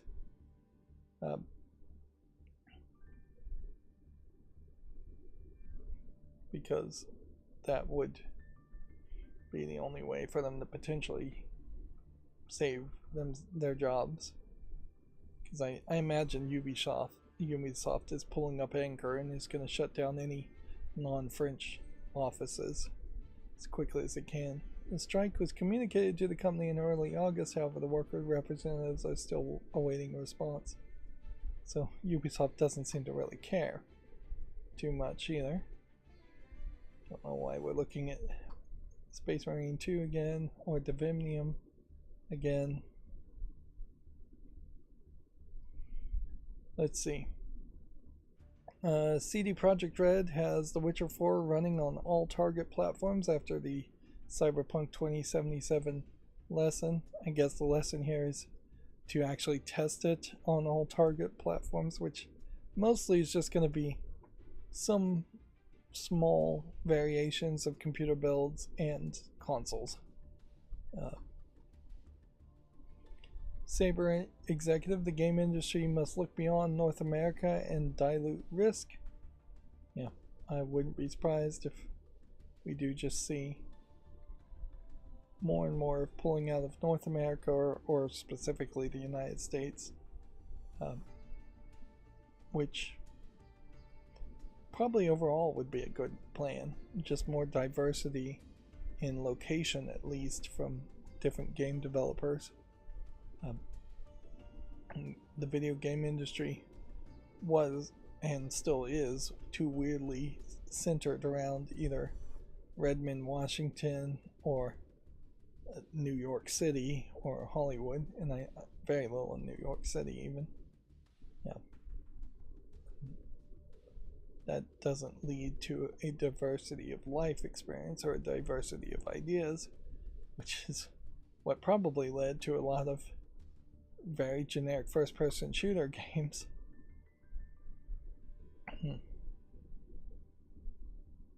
Xbox CEO Asha Sharma once again stresses Xbox's need for affordability. Xbox isn't healthy, she said again. This is a picture we've seen before, but they've actually cropped her out and made her black and white, which seems like a large amount of photoshopping that was unnecessary, and probably speaks to a lack of photos that they just have of her in the first place. And I think it would be pretty easy to ask for, hey, can we get a professional photo of her, and use that instead of literally cropping out the background and changing her appearance. Like, that feels like yellow journalism, in that they're trying to imbue some sense or thought or feelings around her picture that was not there in the original photo. Or propaganda, if you want to just call it propaganda. Let's see, the Saudi media conglomerate NBC expands into video game industry with a new studio. They broke cover at Gamescom and have already hired veterans from BioWare, Hi-Rez, Ubisoft Montreal, and Bungie. Okay. So, one new studio while dozens upon dozens others are being shut down. Here we have the obituary. Actor Tim Curry, celebrated for his work in games, has passed at the age of 80. Oh, so he played this character in Brutal Legend. No wonder I didn't recognize him. And this is him from Red Alert 3. Much younger version of him than 80-year-old version of him. This is interesting how Game Developer was the only news source, though, to actually write an obituary. And they've had a week to do it for Tim Curry. I can see why you would skip Dolly Parton, since she really didn't star in any video game. But to not do it for Tim Curry just smacks of a lack of preparedness and a lack of effort. Yeah. And hopefully my other news sources will learn a lesson and start writing up obituaries for anybody who's really old who ever showed up in a video game. although most of my news sources may just not do obituaries at all. The Playdate maker Panic is refunding tariff fees to customers.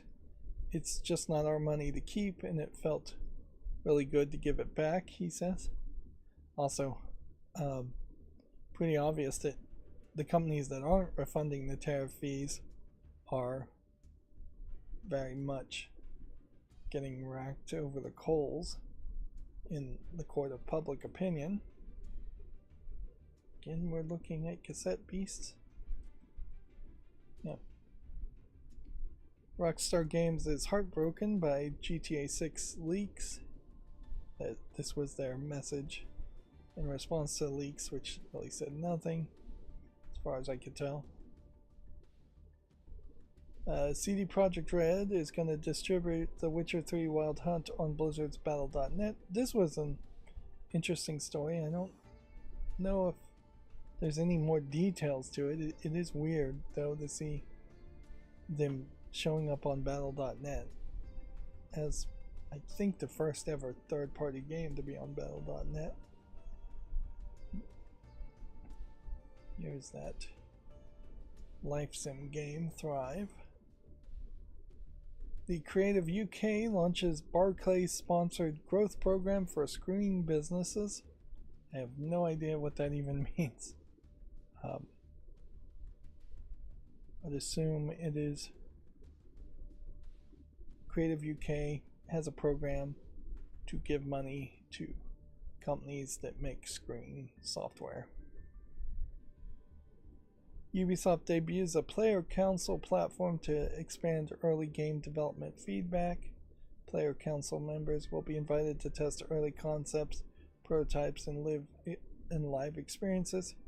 Ubisoft, I think, has had a history of having these kind of like early access things that they would give to influencers and people that would potentially promote the games for them. I don't know if it's been particularly successful, but yeah, Ubisoft has had a pretty weird history of trying to give early access to people in hopes that reception for the games is better. Again, I cannot do all the new games on Steam because I've already looked at it. Also, I don't really have time to do that. So let's go back and just, since it's a new month, we'll look at SteamDB while we still can to see the 24-hour peak, which the 24-hour peak of Counter-Strike 2 seems to be ridiculously high. Did some update happen? Or, I mean, I don't even know what the other thing could be. Binding of Isaac Rebirth, we know the online co-op, I think, is coming out or is already out. And then it looks like, for the most part, everything is pretty settled in. We don't have anything too new to mention. But yeah, I could certainly see only looking at the 24-hour peak concurrent on the first day of the month, just because it is mostly a waste of time. Same is true for SteamDB's most wishlisted. I could see really only looking at that at the beginning of the month just to save time. But then there's other stuff that maybe I just won't show at all, such as the fact that there are no refurbed Steam Decks available, so I closed that tab already. And then there are other stuff, such as the front page of Steam, which is going to change every day. And as far as this day in gaming, I'm going to have to really think about that, because right now it is only designed to go back 3 days, but I really would need to go back 7 days, but it's also not really worth it to scroll down even one day as in this new accelerated fast experience that I'm trying to create. Yeah. Certainly we're approaching 4 hours in this live stream. Doesn't really make sense to go for an extra 5 minutes of watch time. Yeah. And it's not like I'm paying attention while scrolling through these pages. I'm just going to close these other tabs. Alright, so the revenue for the gacha games seems to have changed. See upcoming and ongoing events across gacha titles on one timeline, track banners, and updates. Got it. Don't think I really want to see that right now. Let's see if we can start with this. Alright. So, we now have the August sales numbers. I personally am still playing Pokemon TCG Pocket, which is in number 5th spot, and I'm personally still playing Memento Mori with 2 different accounts, which I'd really like those 2 different accounts to merge to free up some more time. I'm not playing anything else. I do think there is a boycott going on for what used to be the number 1 spot game. It may be the case that as people are getting more broke, they are spending less money on gacha, on other things, and thus moving to gachas instead of more expensive things like maybe drinking alcohol or expensive trips or such. Because we are at the 100 point and we're still seeing for 1 month games are making like an estimated $800,000. We still are seeing a decent amount of red overall, but it might just be a few thousand dollars. And these 2 games launched this month and are very high, although that is typically the case as new games tend to start strong and then you start to lose people's attention. Yeah, it doesn't really feel like the numbers are bad until we get way lower. I wouldn't be surprised if the Madoka Magica game got a boost because that movie for that anime is about to come out. Yeah, $80,000 in a month may be too little depending on how many people are working on the game, assuming anybody's working on the game. And then when you see a sharp drop off to $36,000, you know that the games are on their last legs. 3 of these games have been shut down completely. I didn't see Memento Mori though. I was scrolling too fast. So let's check that. Yeah, Madoka Magica did get a bump of 8 positions and nearly doubled its money, almost certainly because of the movie. Here's Memento Mori. It's supposedly made an estimated same amount, but by just making the same amount, it fell down 5 spots just by, I imagine, 5 more successful or 5 new games. The event timeline in particular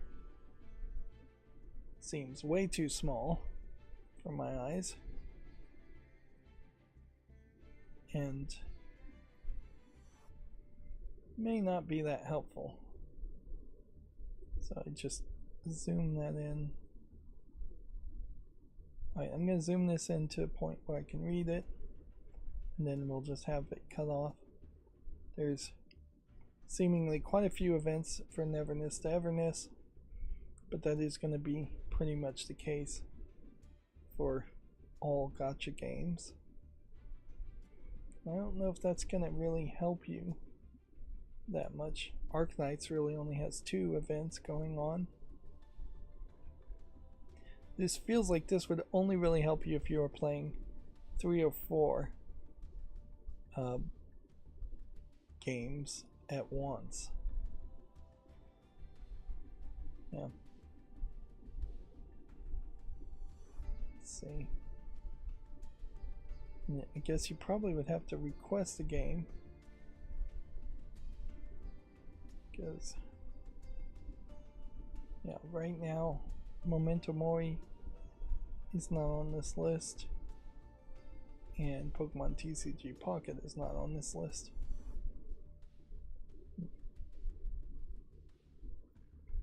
I don't think it is, at least. Let's see. If we type in Pokemon, we get nothing. We type in Memento Mori, we get nothing. Yeah. So this timeline is going to be useless to me.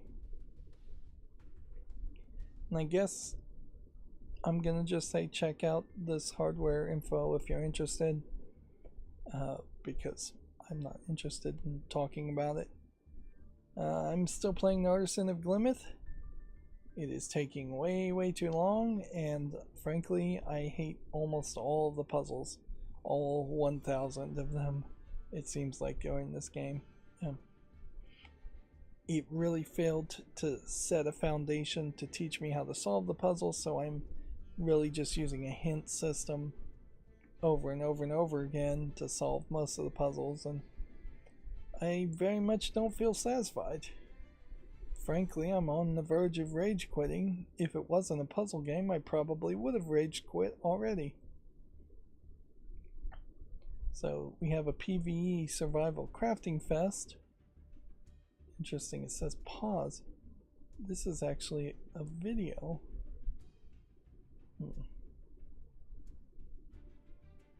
I think.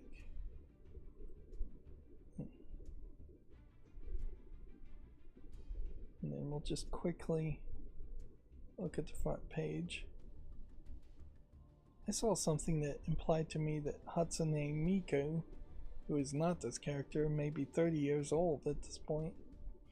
I don't think that's true. That seems a little unbelievable. But I wouldn't be surprised if Hatsune Miku was 20 years old as a concept. Yeah. Still really haven't figured out if the personalized calendar would be helpful ever. I don't think it would be. And then Moonlighter 2 seems to be a popular new release, which maybe really does highlight the separation between announcements for new games and what people are actually buying and playing on Steam. Blood of the Dawnwalker is a top seller. Interesting. Halloween the game is a top seller, probably because we're getting close to Halloween, which, yeah, I don't expect there to be too many games actually like that get boosts because we're 2 months away from Halloween, almost. A little less than 2 months.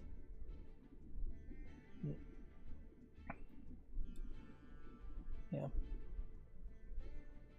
I don't think there's anything else on the front page that really needs to be shown.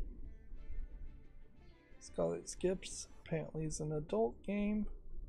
I'll check that later. Moonlighter 2 we can see is rated very positively. I'm not 100% sure though that I even want to play Moonlighter 1. And then Resonance, A Plague Tale Legacy is rated very positively. As far as this Survival Fest, I don't think these are really my type of games, despite there being a significant amount of games that are on the wish list. I think the bigger issue probably is also that this is just a fest and there's just no reason to be buying games right now instead of saving for the fall sale or the winter sale, which also I really don't have a good reason to be buying anything at the moment either. I know several, at least a couple of my bills are going to be huge next time I get those bills, and yet I'm really not preparing and being paranoid enough, knowing that things are going to be more expensive. And I do have to point out too that I'm getting the feeling that Slick Deals sales, while probably still good sales, are just increasingly selling things because they think that the economy is going to take a very negative turn, and maybe spending $10 on something you really don't need in the next couple of years will turn out to be a huge mistake. As far as the Steam Deck top played games, I doubt too much is really going to change on these lists from month to month, but How to Fish is new. And so certainly it does make a lot of sense to only look at this list, I think, once a month. Yeah. Still, that would mean that the once a month stream is going to be a little bit longer than other streams. Alright, and that is it for this show. As always, I ask you to like,